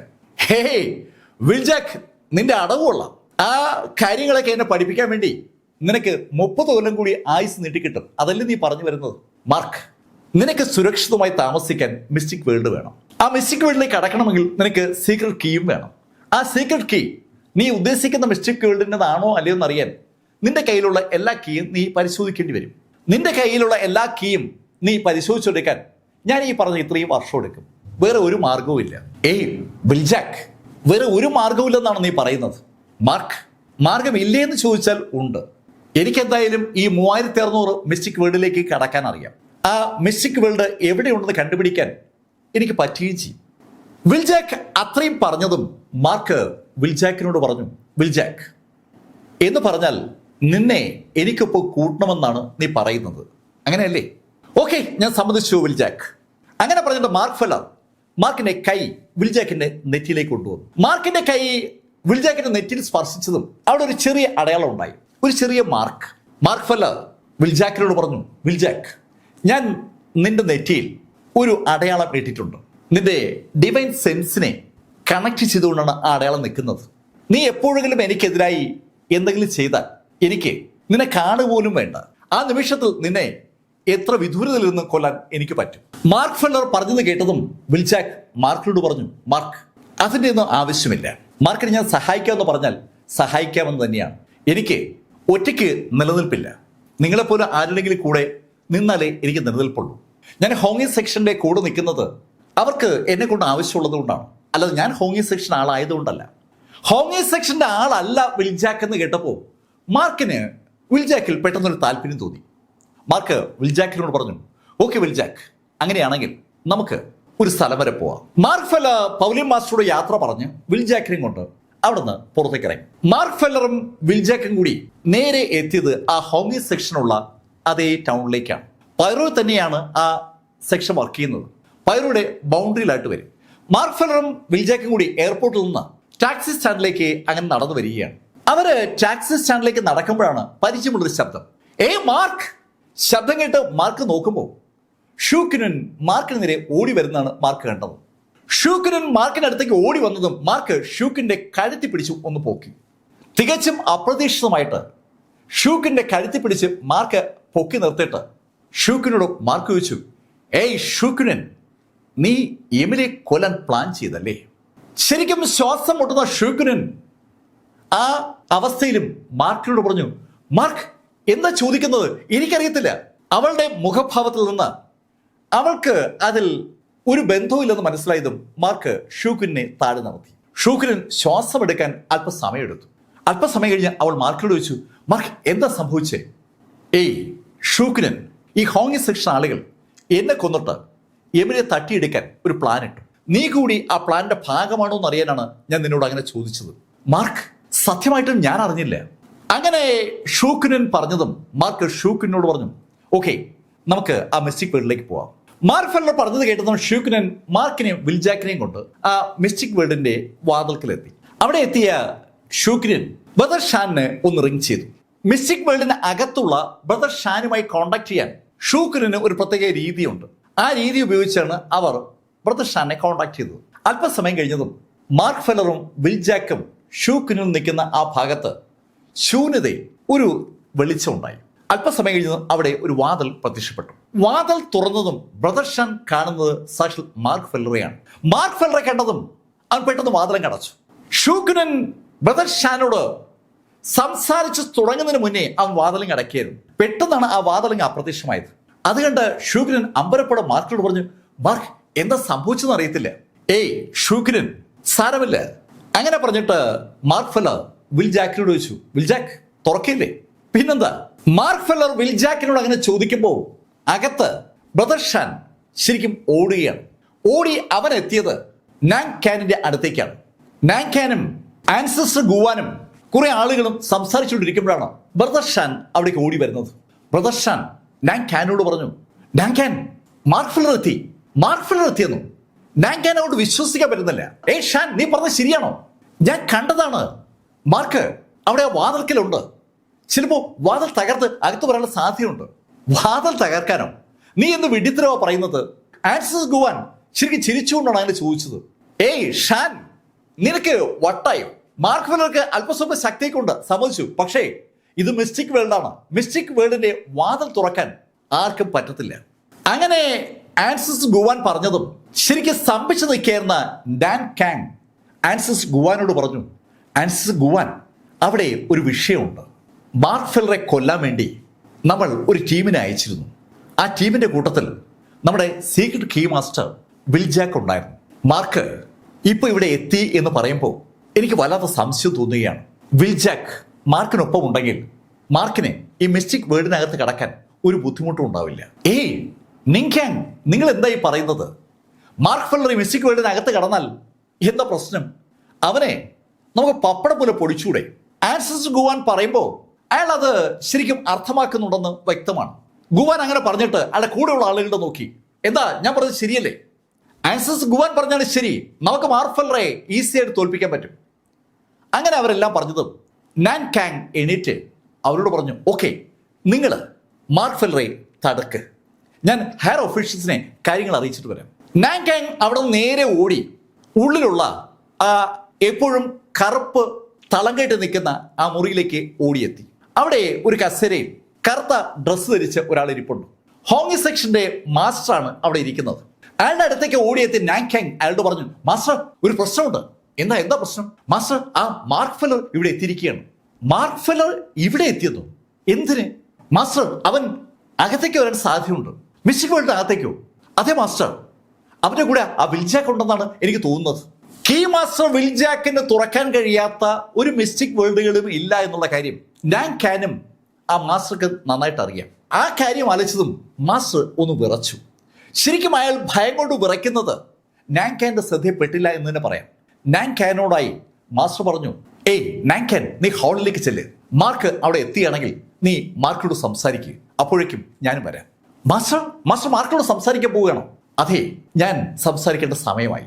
അത് കേട്ടതും നാങ്കാന് ശരിക്കും സന്തോഷമായി. നാങ്കാൻ മാസ്റ്ററോട് യാത്ര പറഞ്ഞിട്ട് അതിവേഗം ഹാളിലേക്ക് ഓടി. ഈ സമയത്ത് വിൽജാക്ക് അവിടെ മിസ്റ്റിക് വേൾഡിന്റെ വാതിൽ തുറക്കാൻ ശ്രമിക്കുകയാണ്. മിസ്റ്റിക് വേൾഡിന്റെ വാതിലിന് മുന്നിൽ കൈ ഇങ്ങനെ അനക്കി ഒരു പ്രത്യേക പോയിന്റിലേക്ക് വിൽജാക്ക് ആ കൈ കൊണ്ടുവരുമ്പോൾ ആ കാഴ്ച കണ്ടുനിന്ന സൂക്കുനൻ ശരിക്കും ഞെട്ടിയെന്ന് തന്നെ പറയാം. അവൾക്ക് ഒരു പരിചയമുള്ള കക്ഷിയല്ല ഈ വിൽജാക്ക്. വിൽജാക്കിനെ കുറിച്ച് അവൾ കേട്ടിട്ട് പോലുമില്ല. സൂക്കുനൻ ആ വാതിൽ തുറക്കുന്നത് പലതവണ കണ്ടിട്ടുണ്ട്. പക്ഷെ അതൊക്കെയും ആ മിസ്റ്റിക് വേൾഡുമായി ബന്ധപ്പെട്ട ബ്രദർ ഷാനോ അല്ലെങ്കിൽ നാങ്കാനോ ഒക്കെയാണ്. അവരുടെ കയ്യിൽ കീ ഉണ്ട്. ആ കീ ഉപയോഗിച്ചാണ് അവർ തുറക്കുന്നത്.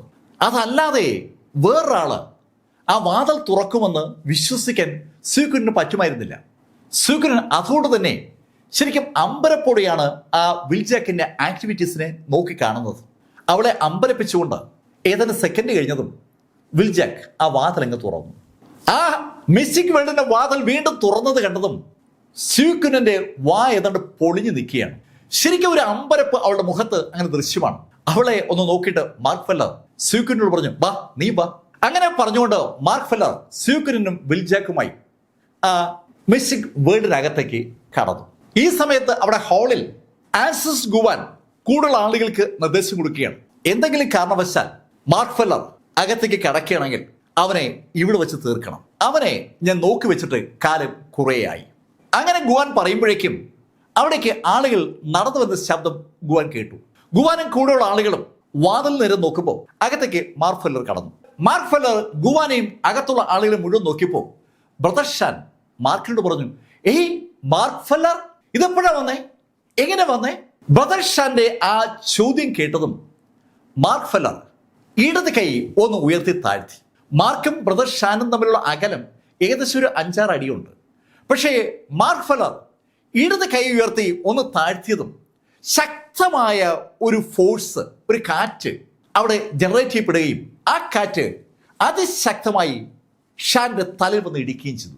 ശരിക്കും ഒരു കൺട്രോൾഡ് കൊടുങ്കാറ്റ് അതിശക്തമായി ബ്രദർ ഷാന്റെ തലയിൽ വന്നിടിച്ചു എന്ന് പറയാം. ആ നിമിഷത്തിൽ അവൻ തല പിളർന്ന് താഴേക്ക് വീണു.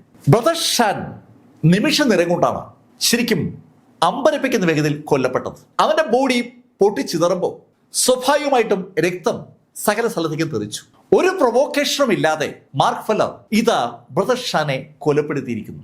ആ യാഥാർത്ഥ്യം ആ ഹാളിനകത്തുള്ള മുഴുവൻ ആളുകൾക്കും ആ നിമിഷത്തിന് ബോധ്യമായിട്ടുണ്ട്. ആൻസസ് ഗുവാൻ ശരിക്കും ദേഷ്യത്തോടെ മാർക്കിനോട് ചോദിച്ചു, മാർക്ക്, നീ എന്ത് ധിക്കാരമാണ് കാണിച്ചത്? നീ എവിടെയാണ് നിൽക്കുന്നത് അറിയാവോ? ചോദ്യങ്ങളുടെ ഒരു പെരുമഴ തന്നെ ആൻസസ് ഗുവാന്റെ വായിന്നിങ്ങനെ വരികയാണ്. ആൻസസ് ഗുവാനെ അവഗണിച്ചിട്ട് മാർക്ക് ഫെല്ലർ അവിടെ കൂടി നിൽക്കുന്ന ആളുകളോട് പറഞ്ഞു, ഞാൻ ഈ സെക്ഷൻ അവസാനിപ്പിക്കാനായി ഇങ്ങോട്ട് വന്നതാണ്. മാർക്ക് ഫെല്ലർ അങ്ങനെ പറയുമ്പോഴാണ് നിങ്കാൻ അങ്ങോട്ടേക്ക് ഓടി വരുന്നത്. മാർക്ക് എപ്പോഴാണ് എത്തിയത്? അങ്ങനെ ചോദിച്ചുകൊണ്ടാണ് നിങ്കാൻ ഓടി വന്നത്. ഓടി അകത്തേക്ക് വരുന്ന നിങ്കാൻ തറയിൽ ചിതറിക്കിടക്കുന്ന ബ്രദർ ഷാന്റെ ബോഡി കാണുകയും ചെയ്തു. ആ ബോഡി കണ്ടപ്പോൾ തന്നെ എന്താണ് സംഭവിച്ചതെന്ന് നിങ്കാന് മനസ്സിലായി. ബ്രദർ ഷാനെ മാർക്ക് ഫെല്ലർ കൊലപ്പെടുത്തിയിരിക്കുന്നു. 100% അത് ഉറപ്പാണ്. അത് സ്വാഭാവികമായ ഒരു ഞെട്ടൽ നിങ്കാൻ ഉണ്ടാക്കിയെങ്കിലും ആ ഞെട്ടൽ മറച്ചു പിടിച്ചിട്ട് നിങ്കാൻ മാർക്കിനോട് പറഞ്ഞു, മാർക്ക് ബാ ഇരിക്കെ. നിങ്കാൻ, നീ എന്നെ കൊലപ്പെടുത്താനായി ആളുകളെ അയച്ചു അല്ലേ? മാർക്ക് എന്തായി പറയുന്നത്? നിങ്കാൻ, നീ എന്റെ മുന്നിൽ വീണ്ടും പൊട്ടം കളിക്കാനാണ് ഭാവമെങ്കിൽ അത് വേണ്ട. നീ അയച്ച നിന്റെ എൽഡർ ഷാനെ ഞാനങ്ങ് തീർത്തു. എൽഡർ ഷാനെ മാർക്ക് കൊലപ്പെടുത്തിയെന്ന് കേട്ടപ്പോൾ ശരിക്കും ഒരു ഞെട്ടൽ ആ ഹാളിനകത്ത് മുഴുവനുണ്ട്. ആൻസസ് ഗുവാൻ മാർക്ക് ഫെല്ലറെ അറ്റാക്ക് ചെയ്യാനായി മുന്നോട്ട് കുതിച്ച ആ നിമിഷത്തിലാണ് എൽഡർ ഷാനെ താൻ കൊന്നു എന്നുള്ള കാര്യം മാർക്ക് പറഞ്ഞത്. മാർക്ക് മുന്നിലേക്ക് ഓടിക്കേറിയ ആൻസസ് ഗുവാൻ അറിയാതെ വഴിയിലേക്ക് നിന്നു പോവുകയാണ്. ഒരു ഭയം പെട്ടെന്ന് അയാളുടെ ബോഡിയിൽ ബാധിച്ചു.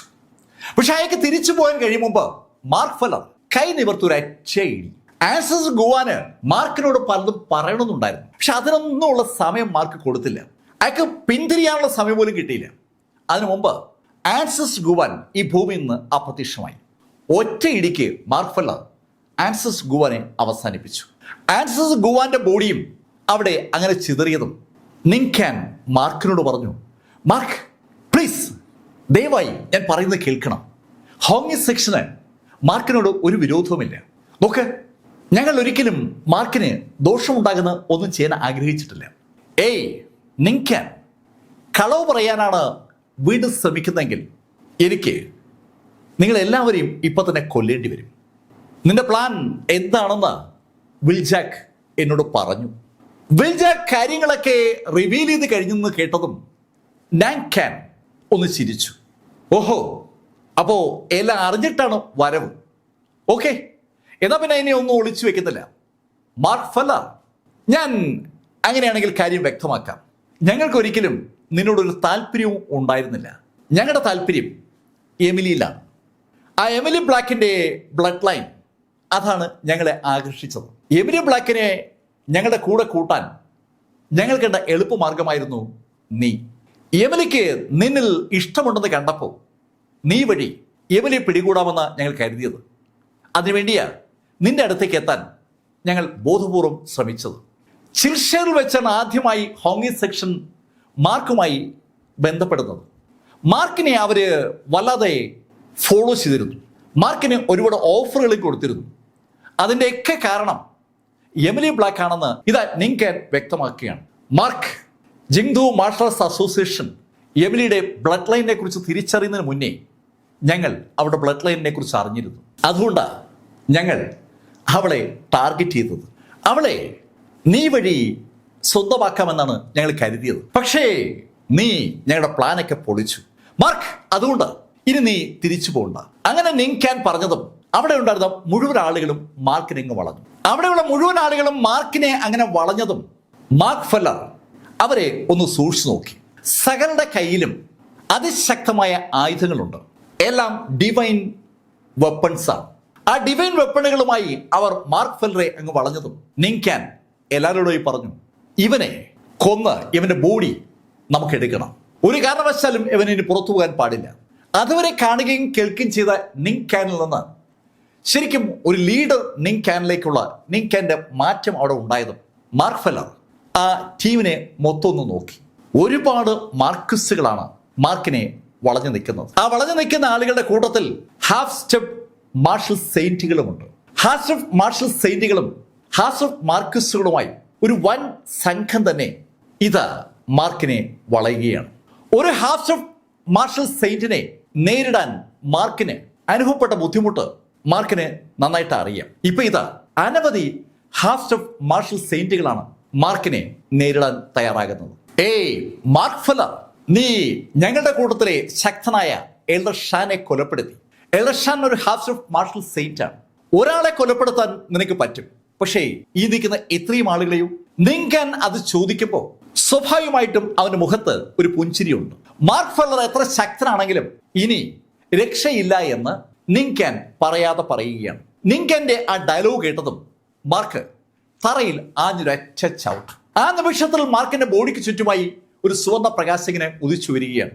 വജ്ര ഫിസിക് ബോഡി മാർക്കിന്റെ ബോഡിയിലേക്ക് എങ്ങനെ ഉദിച്ചു കയറും. വജ്ര ഫിസിക് ബോഡിയിലേക്ക് മാർക്ക് എങ്ങനെ മാറിയതും ആ എന്റെ ടീമും ഒന്നിച്ച് മാർക്കിനെതിരെ കുതിച്ചു.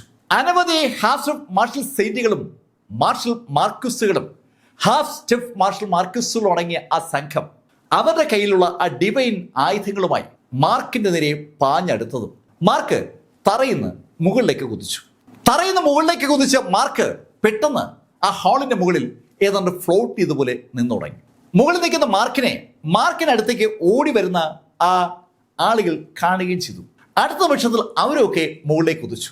ആ മുകളിലേക്ക് കുതിക്കുന്ന ആളുകളിൽ ഏറ്റവും മിനിമം ശക്തിയുള്ള ആള് ഹാഫ് സ്റ്റെപ്പ് മാർക്കിസ് ആണ്. ബാക്കിയൊക്കെ അതിനേക്കാൾ ശക്തരാണ്. ശരിക്കും അതിശക്തരായ ഒരു കൂട്ടം ആളുകൾ ഇതാ മാർക്ക് ഫെല്ലറെ നേരിടാൻ പോവുകയാണ്. ശരിക്കും അന്തരീക്ഷത്തിൽ ഫ്ലോട്ട് ചെയ്ത് നിൽക്കുന്ന മാർക്ക് ഫെല്ലർ പെട്ടെന്നാണ് ബുദ്ധ എന്ന് പറയുന്നത് നിൻകാൻ കേട്ടത്. ഹേയ് മാർക്ക്, നീ എന്താ പ്രാർത്ഥിക്കാൻ പോവുകയാണ്? മാർക്ക്, ഇവിടെ ബുദ്ധനെ വിളിച്ചുകൊണ്ടൊന്നും കാര്യമില്ല, പ്രാർത്ഥിച്ചുകൊണ്ടും കാര്യമില്ല. നിന്നെ ഞങ്ങൾ കൊല്ലും. പക്ഷെ നിന്റെ ബോഡിക്ക് ഒന്നും പറ്റാതെ ഞങ്ങൾ നോക്കുകയും ചെയ്യും. നിന്റെ ബോഡി ഈ ഭൂമിയിൽ വേറെ ആർക്കും ഇല്ലാത്ത ബോഡിയാണ്. നീ കയോട്ടിക് ബോഡിക്കാരനല്ലേ? നിന്റെ ബോഡി എന്താണെന്ന് ഞങ്ങളൊന്ന് പഠിക്കട്ടെ. വളരെ കൂളായിട്ടാണ് നിൻകാന്റെ സംഭാഷണം. നിൻകാൻ അങ്ങനെ പറയുമ്പോഴേക്കും മാർക്ക് ഫെല്ലറെ ബോഡിയിൽ നിന്ന് ശരിക്കും ഒരു പ്രകാശം ചുറ്റും ഇങ്ങനെ പരക്കുകയാണ്. ആ പ്രകാശം അങ്ങനെ പരക്കുമ്പോൾ അതുമായി കണക്ട് ചെയ്തുകൊണ്ട് ഒരു ചെറിയ എനർജി സർക്കുലേഷൻ ഉണ്ടാകുന്നുണ്ട്. ആ എനർജി സർക്കുലേറ്റ് ചെയ്ത് ആളുകളുടെ അടുത്തേക്ക് എത്തുമ്പോൾ ശാന്തമായ ഒരു ഓറയുടെ ലക്ഷണമാണ് അവർക്ക് ഫീൽ ചെയ്യുന്നത്. സാധാരണഗതിയിൽ ഒരു മാർഷൽ സൈൻ പവറുള്ള ഒരാള് ഒരു കില്ലിംഗ് ത്വര അയാളുടെ ബോഡിക്ക് ചുറ്റും ഉണ്ടാകേണ്ടതാണ്. കൊല്ലാനുള്ള ഒരു ആഗ്രഹം, ഒരു സ്റ്റൈല് ആ ആളിൽ കാണും. ശക്തനായ ഒരു പട്ടി നമുക്ക് നേരെ ചാടുമ്പോൾ ആ പട്ടിയിൽ ഒരു കില്ലിംഗ് ഇൻസ്റ്റിങ് ഉണ്ടാവും. നമ്മളെ കൊല്ലാനുള്ളൊരു ത്വരയുണ്ടാവും ആ പട്ടിക്ക്. നമുക്കും അത് ശ്രദ്ധിക്കുന്ന ആർക്കും അത് മനസ്സിലാവും. സിംഹമോ പുലിയോ കടുവയൊക്കെ നമ്മുടെ നേരെ ചാടുമ്പോഴും അങ്ങനെ ഒരു ത്വരയുണ്ടാവും. ഒറ്റയാൻ നമ്മൾ ആക്രമിക്കുമ്പോഴും ആ മൃഗത്തിന് അങ്ങനെ ഒരു ത്വരയുണ്ടാവും, കൊല്ലാനുള്ളൊരു ത്വര. യുദ്ധത്തിൽ ഏർപ്പെട്ടിരിക്കുന്ന പട്ടാളക്കാർ പരസ്പരം ഏറ്റുമുട്ടുമ്പോഴും പരസ്പരം കൊല്ലാനുള്ള ഒരു ത്വരയുണ്ടാവും. ഇവിടെ മാർക്ക് ഫെല്ലറുടെ ബോഡിക്ക് ചുറ്റുമായി പരക്കുന്ന ആ ഓറയിൽ, ആ ഊർജത്തിൽ പക്ഷെ കൊല്ലാനുള്ള ഒരു ത്വരയില്ല, ഒരു ശാന്തമായ എനർജി. അതാണ് മാർക്കിൽ നിന്ന് പ്രസരിക്കുന്നത്. പക്ഷെ അടുത്ത നിമിഷത്തിൽ അവർ ശരിക്കും ഞെട്ടിയെന്ന് പറയാം. അവർ കാണുന്നത് മാർക്കിന് ചുറ്റുമായി കൈകൾ രൂപപ്പെട്ട് വരുന്നതാണ്. ഒന്നും രണ്ട് കൈകളല്ല, എണ്ണിയാൽ ഒടുങ്ങാത്തത്ര കൈകൾ മാർക്കിന് ചുറ്റും വന്നിരിക്കുകയാണ്. ആ കൈകൾ ഇപ്പോൾ ആ ഹാസ്റ്റ് ഓഫ് മാർഷൽ സെയിന്റുകളുടെയും ഹാസ്റ്റ് ഓഫ് മാർക്കിസ്റ്റുകളുടെയൊക്കെ തലയ്ക്ക് മുകളിലാണ്. ആ കൈകളല്ലാതെ വേറെ ഒന്നും മുകളിലേക്ക് നോക്കിയാൽ കാണാൻ പറ്റുന്നില്ല. നിറയെ കൈകൾ കൊണ്ട് ആ ഹാള് മുഴുവൻ അങ്ങ് നിറഞ്ഞു എന്ന് പറയാം. 1000 ബുദ്ധ ഹാൻഡ്സ് എന്ന മാർക്ക് പഠിച്ചെടുത്ത പുതിയ മാന്ത്രിക വിദ്യ മാർക്ക് ആദ്യമായി ഉപയോഗിക്കുകയാണ്. ആ കൈകൾ ഇങ്ങനെ ആകാശത്ത് വന്നതും പെട്ടെന്നാണ് ആ കൈകൾ അതിശക്തമായി താഴേക്ക് പ്രസ് ചെയ്തത്. അതുവരെ വളരെ ശാന്തമായി അനുഭവപ്പെട്ട ഊർജം പെട്ടെന്ന് ഒരു കില്ലിംഗ് ത്വരയായി മാറി. അനവധി കൈകൾ താഴേക്ക് ഇങ്ങനെ പാഞ്ഞു വരുന്ന കണ്ടതും ശരിക്കും ആ മാർക്സിസ്റ്റുകളും ഹാസ്റ്റ് ഓഫ് മാർഷൽ സെയിന്റുകളും ഞെട്ടിയെന്ന് തന്നെ പറയാം. ആ കൈ താന്നു വരുന്നതല്ല അവരുടെ പ്രശ്നം, ആ കൈ ഉണ്ടാക്കുന്ന പ്രഷറാണ്. വളരെ ശാന്തമായ ഒരു പീസ്ഫുൾ ആയിട്ടുള്ള ഓറ പോലെ അനുഭവപ്പെട്ട മാർക്ക് ഫെല്ലറുടെ ഓറ ഇത് ഒരു മരണത്തിന്റെ സൂചന നൽകുന്ന ഓറയായി മാറുകയാണ്. ഒരു യുദ്ധക്കളത്തിന് നടുക്ക് നിൽക്കുന്ന അപരാജിതനായ ഗോഡ് ഓഫ് വാറിന്റെ ശൈലിയിലേക്ക് മാർക്ക് ഫെല്ലർ അങ്ങ് മാറി. അപകടമെടുത്ത ആ ഹാസ്റ്റ് ഓഫ് മാർഷൽ സെയിന്റുകളും വിവിധ ശൈലിയിലുള്ള മാർക്സിസ്റ്റുകളും ചേർന്ന് മാർക്കിനെ ഒന്ന് അറ്റാക്ക് ചെയ്യാൻ ശ്രമിച്ചെങ്കിലും ശക്തമായ ആ കൈകളുടെ ആക്രമണത്തിൽ അവരൊക്കെ ആ നിമിഷം ഒന്ന് അടിപതറി. അൺബിലീവബിൾ ആയിട്ടുള്ള ഒരു പ്രഷർ അവർക്ക് മുകളിൽ അനുഭവപ്പെടുകയായിരുന്നു. ആ പ്രഷറിൽ അവരൊന്ന് കാലിടറിയതും മാർക്ക് ഫെല്ലർ മുന്നോട്ടൊന്ന് കുതിച്ചതും ഒരേ നിമിഷത്തിലാണ്. മാർക്കിന് ആ ഒരു നിമിഷം മതിയായിരുന്നു. മാർക്ക് അവരുടെ ഇടയിലേക്ക് ഒന്ന് കയറി തിരിച്ചിറങ്ങുമ്പോൾ ഏകദേശം ഒരു 15 മിനിറ്റ് കഴിഞ്ഞിട്ടുണ്ടാവും. ഈ 15 മിനിറ്റ് നേരവും സൂക്കുനൻ ആ കാഴ്ച കാണുന്നുണ്ട്. അവൾക്ക് വിശ്വസിക്കാനാവാത്ത ഒരു കാഴ്ചയാണ് അവൾ കണ്ടത്. എത്രയോ കാലങ്ങളായിട്ട് അവൾ ഹോങ്ങി സെക്ഷനുമായി ബന്ധപ്പെട്ട് വർക്ക് ചെയ്യുന്നതാണ്. ഹോങ്ങി സെക്ഷൻ ഒരു വലിയ സംഭവമാണ്. അതുകൊണ്ട് ആ സെക്ഷനിലേക്ക് മാർക്ക് ഫെല്ലർ കൂടി ചേരണം എന്നാണ് അവൾ പലപ്പോഴും മാർക്ക് ഫെല്ലറോട് പറഞ്ഞിരുന്നത്. മാർക്ക് ഫെല്ലറെ റിക്രൂട്ട് ചെയ്യാനുള്ള ചുമതല അവൾക്കായിരുന്നു. നിൻകാൻ പറഞ്ഞപ്പോഴാണ് അവൾക്ക് മാർക്ക് ഫെല്ലറെ അവൾ റിക്രൂട്ട് ചെയ്യാൻ നിയോഗിക്കപ്പെട്ടതിന്റെ കാരണം മനസ്സിലാകുന്നത്. അവൾ വഴി മാർക്ക് ഫെല്ലറും മാർക്ക് ഫെല്ലർ വഴി എമിലി ബ്ലാക്കും അതായിരുന്നു ഹോങ്ങി സെക്ഷൻ ടാർഗറ്റ്. ആ കാര്യം അറിഞ്ഞ നിമിഷത്തിൽ സൂക്കുനൻ ശരിക്കും ദേഷ്യത്തോടെ നിൻകാനെ നോക്കുമ്പോഴാണ് മാർക്ക് ഫെല്ലർ ആ സെക്ഷനെ ശരിക്കും തകർത്ത് തരിപ്പണമാക്കുന്നത് സൂക്കുനൻ കാണുന്നത്. ഈ കാഴ്ച സ്വാഭാവികമായിട്ടും വിൽജാക്കും കാണുന്നുണ്ട്. വിൽജാക്കും ഹോങ്ങി സെക്ഷനുമായി സഹകരിച്ച വ്യക്തിയാണ്. ആ ഹോങ്ങി സെക്ഷൻ മാർക്കിനെ അപേക്ഷിച്ച് വലിയ സംഭവമാണെന്ന് ധരിച്ച രണ്ട് വ്യക്തികൾ തന്നെയാണ് അപ്പോൾ വിൽജാക്കും അതുപോലെ സൂക്കുനനും. അവരുടെ സാന്നിധ്യത്തിൽ മാർക്ക് ഫെല്ലർ ആ മാർഷൽ ആർട്ടിസ്റ്റുകളെ ഏതാണ്ട് കൊന്നു കൊലവിളിക്കുകയാണ്. ഈ സമയത്ത് നിൻകാൻ അപകടം മണത്തതും തിരിഞ്ഞ് മാസ്റ്റർ മുറിയിലേക്ക് ഓടി. കുറെ നേരമായിട്ട് മാസ്റ്റർ കാണാത്തത് കൊണ്ടാണ് നിൻകാൻ യഥാർത്ഥത്തിൽ മാസ്റ്റർ തിരക്കി ചെല്ലുന്നത്. മാസ്റ്റർ തിരക്കി ആ മുറിയിലെത്തിയ നിങ്കാൻ ശരിക്കും അമ്പരന്ന് പോവുകയാണ്. അവിടെ അയാളുടെ മാസ്റ്റർ ഇല്ല. ഹോങ്ങി സെക്ഷന് എല്ലാ നിർദ്ദേശങ്ങളും കൊടുത്തിരുന്ന മാസ്റ്റർ നിങ്കാനോട് മാർക്ക് ഫെല്ലറെ തടുക്കാൻ ആവശ്യപ്പെട്ടിരുന്നു. മാർക്ക് ഫെല്ലറെ തടുക്കാൻ മാസ്റ്റർ കൂടി വരുമെന്നാണ് മാസ്റ്റർ നിങ്കാനോട് പറഞ്ഞത്. പക്ഷേ ആ മുറിയിലേക്ക് ഓടിയെത്തിയ നിങ്കാൻ കാണുന്നത് ആ മുറി ഒഴിഞ്ഞു കിടക്കുന്നതാണ്. സംശയം തോന്നിയ നിങ്കാൻ ആ മുറിയിൽ നിന്ന് പുറത്തേക്കിറങ്ങി ആ ബിൽഡിങ്ങിന്റെ പുറകിലേക്ക് ഓടി. അവിടെ പുറത്തേക്ക് തുറക്കുന്ന ഒരു രഹസ്യ വാതിലുണ്ട്. ആ വാതിലും മിസ്റ്റിക് വേൾഡിലേക്കുള്ള എൻട്രൻസ് ആണ്. മിസ്റ്റിക് വേൾഡിനകത്തേക്ക് കടക്കാൻ മാസ്റ്റർ ഉപയോഗിക്കുന്ന എൻട്രൻസ് ആണ്. ആ എൻട്രൻസിന്റെ ഭാഗത്തേക്ക് ഓടിയെത്തിയ നിങ്കാൻ അമ്പരപ്പോട് ആ യാഥാർത്ഥ്യം തിരിച്ചറിയുകയാണ്. ആ വാതിലിന് സമീപത്ത് അവന്റെ മാസ്റ്ററിന്റെ ഓറ അവൻ അനുഭവപ്പെട്ടു. മാസ്റ്റർ ആ വാതിലിനടുത്ത് ഏതാനും നിമിഷങ്ങൾ മുമ്പ് വരെ ഉണ്ടായിരുന്നു. എന്ന് പറഞ്ഞാൽ അവനും കൂട്ടുകാരും മാർക്ക് ഫെല്ലർ നേരിടുന്ന സമയത്ത് മാസ്റ്റർ ആ വാതിൽ വഴി രക്ഷപ്പെടുകയായിരുന്നു എന്നാണ്. ശരിക്കും അത് നിങ്കാനിൽ ഒരു ഞെട്ടൽ തന്നെ ഉണ്ടാക്കി. അനുയായികൾക്ക് പ്രശ്നം വരുമ്പോൾ അനുയായികളെ ഉപേക്ഷിച്ച് ഓടി രക്ഷപ്പെടുന്ന ഒരു നേതാവ്. ആ ചിത്രമാണ് ഇപ്പോൾ ഹോങ്ങി സെക്ഷനിലെ നേതാവിനെ കുറിച്ച് ആലോചിക്കുമ്പോൾ നിങ്കാന്റെ മനസ്സിലേക്ക് വരുന്നത്. നിങ്കാൻ എന്ത് പറയണമെന്നറിയാതെ ആ വാതിൽക്കലേക്ക് തന്നെ അങ്ങനെ നോക്കി നിൽക്കുമ്പോൾ പുറയിൽ നിന്ന് മാർക്ക് ഫെല്ലറുടെ ശബ്ദം, ഏയ് മിസ്റ്റർ നിങ്കാൻ. നേതാവ് ഒളിച്ചോടിയല്ലേ? മാർക്ക് ഫെല്ലറുടെ ചോദ്യം കേട്ടതും നിങ്കാൻ തിരിഞ്ഞ് മുട്ടുകാലിൽ മുന്നോട്ട് വീണു. നിങ്കാൻ വീഴുമ്പോൾ തന്നെ മാർക്കിനോട് പറഞ്ഞു, മാർക്ക് എന്നെ കൊല്ലരുത്. ഞാൻ മാർക്ക് പറയുന്നത് എന്ത് ചെയ്യാം? ഞാൻ നല്ലൊരു സംഘാടകനാണ്. മാർക്കിന് വേണ്ടി ഈ സെക്ഷൻ ബിൽഡ് ചെയ്യാൻ ഞാൻ കൂടെ നിൽക്കാം. മാർക്ക് പറയുന്ന എന്ത് കാര്യവും ഞാൻ ചെയ്യാം, പകരം എന്നെ ജീവിക്കാൻ അനുവദിക്കണം. നിങ്കാൻ അങ്ങനെ പറഞ്ഞതും മാർക്ക് ഫെല്ലർ നിങ്കാനോട് പറഞ്ഞു, ഏയ് നിങ്കാൻ, നിന്നെ ഞാൻ വെറുതെ വിട്ടനെ. നീ എമിലിയെ ടാർഗറ്റ് ചെയ്യാതിരുന്നെങ്കിൽ, എമിലിയെ ടാർഗറ്റ് ചെയ്യുന്ന ആരെയും ഞാൻ വെറുതെ വിടില്ല. അങ്ങനെ മാർക്ക് ഫെല്ലർ പറഞ്ഞതും നിങ്കാന്റെ തലയിൽ മാർക്ക് ഫെല്ലറുടെ കൈ പതിച്ചതും ഒരേ നിമിഷത്തിലാണ്. നിങ്കാന് എന്തെങ്കിലും ചെയ്യാൻ കഴിയുമ്പോൾ മാർക്ക് ഫെല്ലർ നിങ്കാനെ അവസാനിപ്പിച്ചു. മാർക്കിന് വേണ്ടത് ഒരു മിസ്റ്റിക് വേൾഡാണ്. ആ മിസ്റ്റിക് വേൾഡിൽ മാർക്കിന് വേറെ ആരും വേണ്ട. മാർക്കിനെ കൾട്ടിവേറ്റ് ചെയ്യാനും എമിലി ബ്ലാക്കിനെ രഹസ്യമായി കൊണ്ട് താമസിപ്പിക്കാനും മാർക്കിന് ഒരു സ്ഥലം വേണം. അതുപോലെ മാർക്കുമായി വേണ്ടപ്പെട്ട ആൾക്കാർക്ക് താമസിക്കാൻ ഒരു സ്ഥലം വേണം. അതിനുവേണ്ടി മാത്രമാണ് മിസ്റ്റിക് വേൾഡ് മാർക്ക് നോക്കുന്നത്. അല്ലാതെ മാർക്കിന് വേറെ ആഗ്രഹങ്ങളൊന്നുമില്ല. നിങ്കാൻ മരിച്ചു എന്ന് ഉറപ്പാക്കി കഴിഞ്ഞതും മാർക്ക് ഫെല്ലർ തിരിച്ച് ഹാളിലേക്ക് വന്നു. ആ ഹാളിൽ ഡെഡ് ബോഡികളുടെ ഒരു വലിയ കൂമ്പാരമാണ് കിടക്കുന്നത്. ആ ഡെഡ് ബോഡികളൊക്കെ നശിപ്പിക്കുക എന്നുള്ള ചുമതലയാണ് തുടർന്ന് സ്യൂക്കിനും വിൽജാക്കിനും മാർക്ക് നൽകിയത്. ആ ഡെഡ് ബോഡികൾ അവർ രണ്ടുപേരും കൂടി വലിച്ച് ഒരു തുറസായ സ്ഥലത്തേക്ക് കൊണ്ടുവന്നു. മാർക്ക് ഫെല്ലർ ആ ഡെഡ് ബോഡികൾ അവിടെ ഇട്ട് തന്നെ ദഹിപ്പിക്കുകയും ചെയ്തു. ആ മിസ്റ്റിക് വേൾഡിനകത്തുള്ള മുഴുവൻ ഡെഡ് ബോഡികളും നശിപ്പിച്ചു കഴിഞ്ഞതും മാർക്ക് ഫെല്ലർ ആ മിസ്റ്റിക് വേൾഡ് നടന്നു കണ്ടു. ഒരു വലിയ വേൾഡ് ഒന്നുമല്ല ഈ ഹോങ്ങി സെക്ഷന്റെ മിസ്റ്റിക് വേൾഡ്. കുറച്ച് ബിൽഡിങ്ങുകളും അത്യാവശ്യം കുറച്ച് പ്രകൃതിയൊക്കെ ഉള്ള ഒരു സാധാരണ സ്ഥലം. പക്ഷെ ആ സ്ഥലത്തെ കവർ ചെയ്തെടുത്തിരിക്കുകയാണ്. പുറത്തുനിന്ന് നോക്കുന്ന ഒരാൾക്കും അങ്ങനെ ഒരു സ്ഥലം അവരുടെ മുന്നിൽ ഉണ്ടെന്ന് മനസ്സിലാവില്ല. അതാണ് ഈ മിസ്റ്റിക് വേൾഡിന്റെ പ്രത്യേകത. അകത്തുള്ള കാര്യങ്ങളൊക്കെ കണ്ട് ബോധ്യപ്പെട്ട് കഴിഞ്ഞ മാർക്ക് ഫെല്ലർ വിൽജാക്കിനോട് പറഞ്ഞു, വിൽജാക്ക്, എനിക്ക് ഈ മിസ്റ്റിക് വേൾഡിന്റെ മാത്രം സീക്രട്ട് കോഡ് ഒന്ന് അറിയണം, എന്നെ അതൊന്ന് പഠിപ്പിച്ചു. ആ നിമിഷം തന്നെ വിൽജാക്ക് മാർക്ക് ഫെല്ലറെ ആ സീക്രട്ട് കോഡ് പഠിപ്പിച്ചു. ആ സീക്രട്ട് കോഡ് പഠിച്ച മാർക്ക് ഫെല്ലർ ആ മിസ്റ്റിക് വേൾഡിലേക്കുള്ള 2 വഴികളും ആ കോഡ് ഉപയോഗിച്ച് ഒന്ന് തുറക്കുകയും അടയ്ക്കുകയും ചെയ്തു. കാര്യങ്ങളൊക്കെ ഭംഗിയാണെന്ന് കണ്ടതും മാർക്ക് വിൽജാക്കും സ്യൂക്കുനുമായി ആ മിസ്റ്റിക് വേൾഡിൽ നിന്ന് പുറത്തിറങ്ങി നടക്കുമ്പോൾ മാർക്ക് ഫെല്ലർ സ്യൂക്കുനോട് ചോദിച്ചു, സ്യൂക്കുനൻ, ഇനി എന്താ നിന്റെ പരിപാടി? കഴിഞ്ഞ കുറേ വർഷങ്ങളായിട്ട് ഹോങ്ങി സെക്ഷനുമായി ബന്ധപ്പെട്ട് വർക്ക് ചെയ്യുന്ന ആളാണ് സ്യൂക്കുനൻ. ഇതാ ഹോങ്ങി സെക്ഷൻ അവസാനിച്ചിരിക്കുന്നു. ഹോങ്ങി സെക്ഷന്റെ ലീഡർ മാസ്റ്റർ അവിടെ നിന്ന് രക്ഷപ്പെട്ടിട്ടുണ്ട്. അയാൾ ഒഴികെയുള്ള ആളുകളൊക്കെയാണ് കൊല്ലപ്പെട്ടിരിക്കുന്നത്. ഈ ഹോങ്ങി സെക്ഷന് ഇതല്ലാതെ വേറെ സ്ഥലങ്ങളിൽ ബേസുകളുണ്ടാവും. ഈ ബേസ് പൈറോയ്ക്കകത്താണ്. പൈറോയ്ക്കകത്തുള്ള ഈ ബേസ് ഇപ്പോ മാർക്കിന്റെ കൈവശമായിരിക്കുകയാണ്. മാർക്ക് ഫെല്ലറുടെ ചോദ്യം കേട്ടതും സ്യൂക്കുനൻ മാർക്കിനോട് പറഞ്ഞു, മാർക്ക്, സത്യമായിട്ടും എന്താണ് ചെയ്യേണ്ടതിനെ കുറിച്ച് എനിക്ക് അറിയില്ല. സ്യൂക്കുനന്റെ ഭാവി എന്താകണമെന്ന് തീരുമാനിക്കേണ്ടത് സ്യൂക്കുനാണ്. അതിനെക്കുറിച്ച് തീരുമാനമെടുക്കാൻ മാർക്കിന് പ്രത്യേകിച്ച് അവകാശവുമില്ല, താല്പര്യമില്ല. അതുകൊണ്ട് മാർക്ക് സ്യൂക്കുനോട് യാത്ര പറഞ്ഞിട്ട് വിൽജാക്കുമായി എയർപോർട്ടിലേക്ക് മടങ്ങിയെത്തി.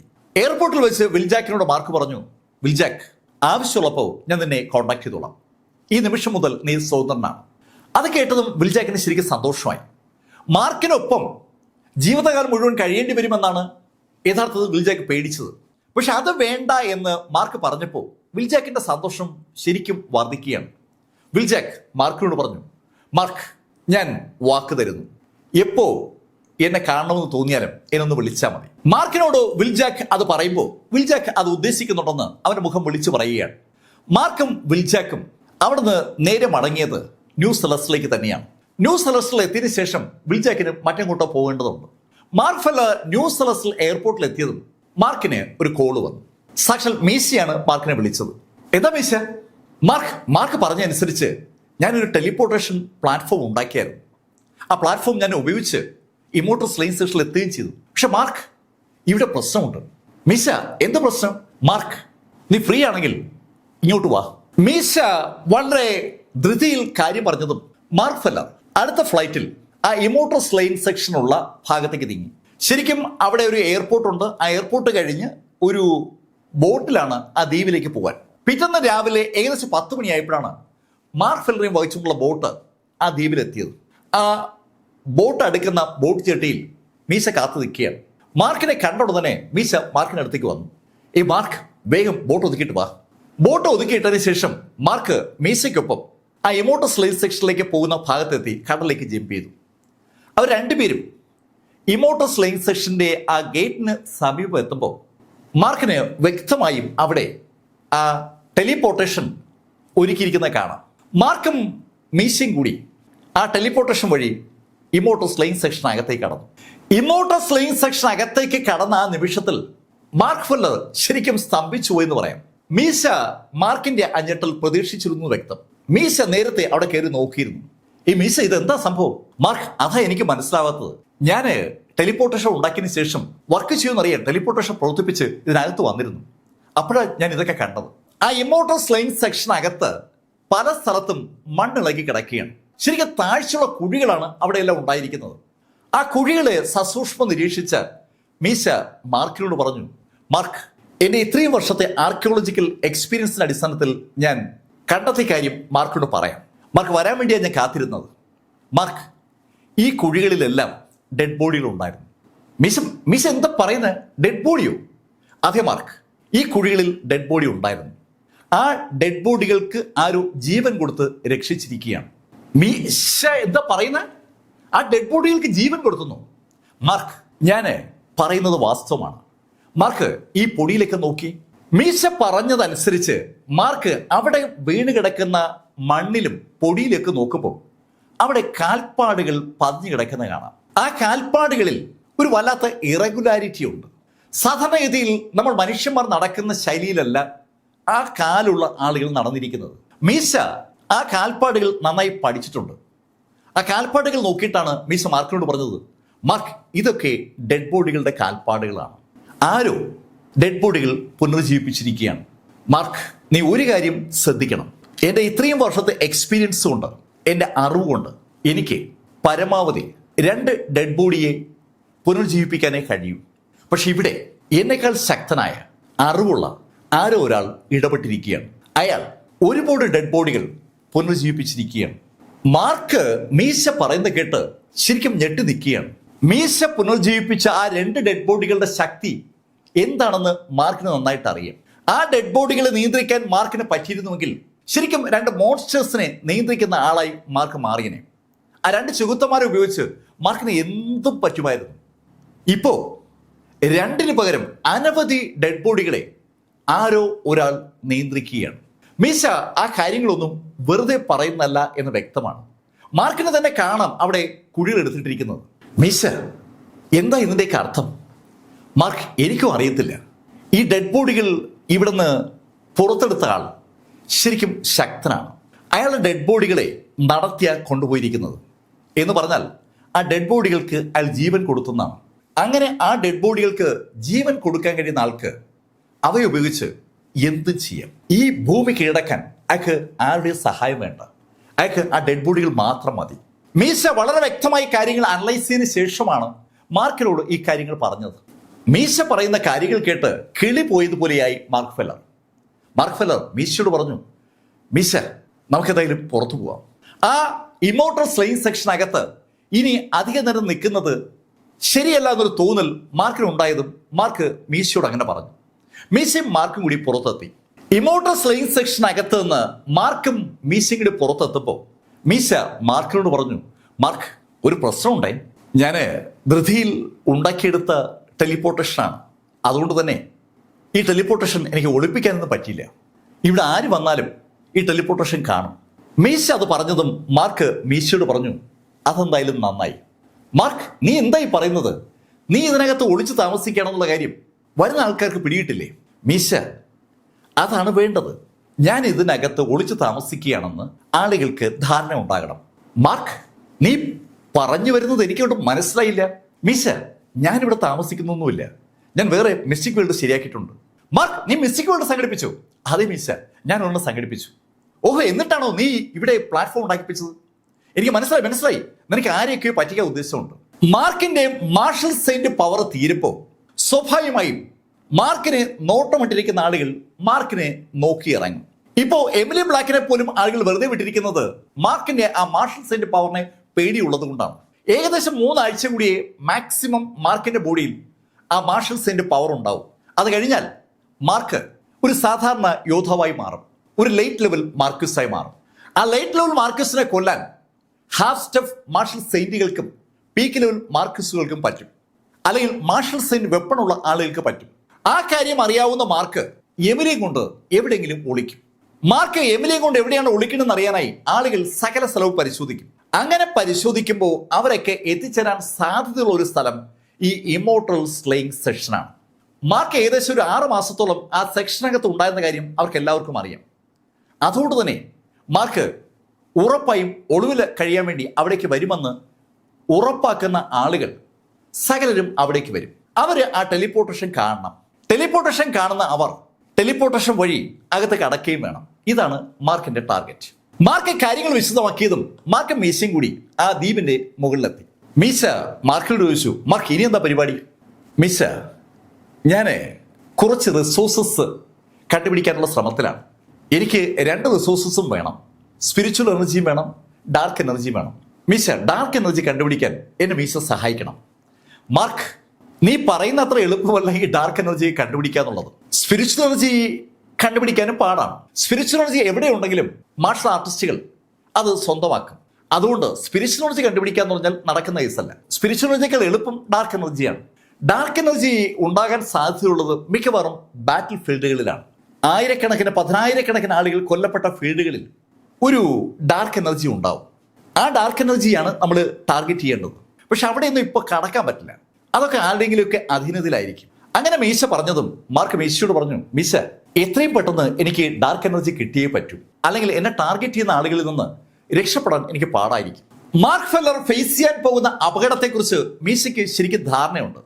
മീശ മാർക്കിനോട് പറഞ്ഞു, മാർക്ക്, എന്തായാലും ഞാൻ എൻ്റെ ആർക്കിയോളജിക്കൽ ആക്ടിവിറ്റീസുമായിട്ട് മുന്നോട്ട് പോകാൻ പോവുകയാണ്. എന്തെങ്കിലും ഇൻഫർമേഷൻ കിട്ടിയാൽ ഞാൻ അപ്പോൾ മാർക്കിനെ കോൺടാക്ട് ചെയ്യും. അങ്ങനെ പറഞ്ഞിട്ട് മാർക്കും മീശയും കൂടി ആ ദ്വീപിൽ നിന്ന് കരയിലെത്തി. അവിടെ വെച്ച് അവർ 2ആയി പിരിഞ്ഞു. മാർക്ക് നേരെ ന്യൂ സെലസിലേക്കും മീശ പുതിയ സ്ഥലം തേടിയും യാത്ര തിരിച്ചു. ന്യൂ സെലസിൽ മാർക്കിന്റെ വിമാനം ലാൻഡ് ചെയ്തതേ ഉള്ളൂ. ആ നിമിഷം തന്നെ മാർക്കിന് ഒരു കോള് വന്നു. കോള് വിളിച്ചത് ഹുയാൻ ടിങ് ആണ്. ഫോൺ കണക്ട് ചെയ്ത് ഹുയാൻ ടിങ് മാർക്കിനോട് പറഞ്ഞു, ഏയ് മാർക്ക് ഫെല്ലർ, നിങ്ങളിപ്പോൾ എവിടെയുണ്ട്? ഹുയാൻ, ഞാനിവിടെ ന്യൂ സെലസിൽ തന്നെയുണ്ട്. മാർക്ക്, അതെന്തായാലും നന്നായി. ഇന്ന് വൈകിട്ട് മാർക്ക് ഫ്രീ ആണോ? ഹുയാൻ, അങ്ങനെ ചോദിച്ചാൽ വേണമെങ്കിൽ ഫ്രീ ആകാം. മാർക്ക്, ഉറപ്പായും ഫ്രീ ആകണം. ഇന്ന് എൻ്റെ ബർത്ത്ഡേ ആണ്. ഞാൻ എൻ്റെ സുഹൃത്തുക്കൾക്ക് വേണ്ടി ഒരു പാർട്ടി അറേഞ്ച് ചെയ്തിട്ടുണ്ട് എൻ്റെ വീട്ടിൽ. മാർക്ക് അവിടെ വരണം. ന്യൂ സെലസിലെ അരിസ്റ്റോക്രാറ്റിക് കുടുംബങ്ങളുടെ കയ്യിൽ ശരിക്കും റിസോഴ്സസ് ഉണ്ടാകുമെന്ന് മാർക്കിന് അറിയാം. ആ റിസോഴ്സസ് അവരുടെ കയ്യിൽ നിന്ന് നേടാൻ ഒരു മാർഗം ഉണ്ടാക്കണമല്ലോ എന്ന് ആലോചിച്ചുകൊണ്ടാണ് മാർക്ക് യഥാർത്ഥത്തിൽ ആ ഇമോർട്ടൽ സ്ലേയിങ് സെക്ഷനുള്ള ദ്വീപിൽ നിന്ന് ന്യൂ സെലസിലേക്ക് വരുന്നത്. വിമാനത്തിൽ ഇരിക്കുമ്പോഴേക്ക് മാർക്ക് ആലോചിക്കുന്ന അതാണ്. മാർക്കിന് അടിയന്തരമായി വേണ്ടത് 10,000 ഇയർ ഓൾഡ് ഒരു ഹെർബാണ്. ആ ഹെർബ്സിനെ മാർക്കിന്റെ ആ ഡിവൈൻ ആൽക്കമിസ്റ്റ് ടെക്നിക്കിലൂടെ കടത്തിവിട്ടാൽ മാർക്കിനെ കുറച്ച് പിൽസ് ഉണ്ടാക്കാൻ പറ്റും. ആ പിൽസ് ഉണ്ടെങ്കിൽ മാർക്കിനെ അടുത്ത ലെവലിലേക്ക് ബ്രേക്ക് ചെയ്യും. 10,000 ഇയർ ഓൾഡ് ഹെർബ്സ് ഉള്ള കുടുംബവുമായി ഒരു പരിചയം ഉണ്ടാക്കണം. അവരുമായി അടുപ്പം ഉണ്ടാക്കിയതിനു ശേഷം അവരെ കയ്യിൽ നിന്ന് ആ ഹെർബ്സ് സ്വന്തമാക്കണം. ഇതൊക്കെയാണ് മാർക്കിന്റെ ഐഡിയ. ആ ഐഡിയ നടപ്പാക്കാനായിട്ടാണ് യഥാർത്ഥത്തിൽ മാർക്ക് ഇപ്രാവശ്യം ന്യൂ സെലസിൽ എത്തുന്നത്. ന്യൂസ് അറസ്റ്റിൽ എത്തിയ നിമിഷത്തിനെ മാർക്കിന് ലഭിച്ച കോള് ആ പാതയിലൂടെയുള്ള മാർക്കിന്റെ യാത്ര എളുപ്പമാക്കുന്ന ഒരു പരിപാടിയാണ്.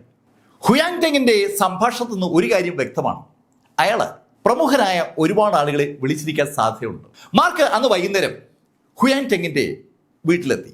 മാർക്ക് അവിടെ എത്തുമ്പോൾ നിറയെ ആളുകളുണ്ട്. യാവോ മിങ്ങും യുവാൻ ഷോയും ഹുയാങ് ടെങ്ങും ഹു സഹോദരന്മാരും എല്ലാം ഉണ്ട്.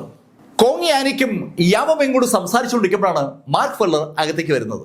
മാർക്കിനെ കണ്ടതും യാവോ മിങ് ചിരിച്ചുകൊണ്ട് മാർക്കിനോട് പറഞ്ഞു, ഏയ് മാർക്ക്, ഇതെപ്പോ എത്തിയ?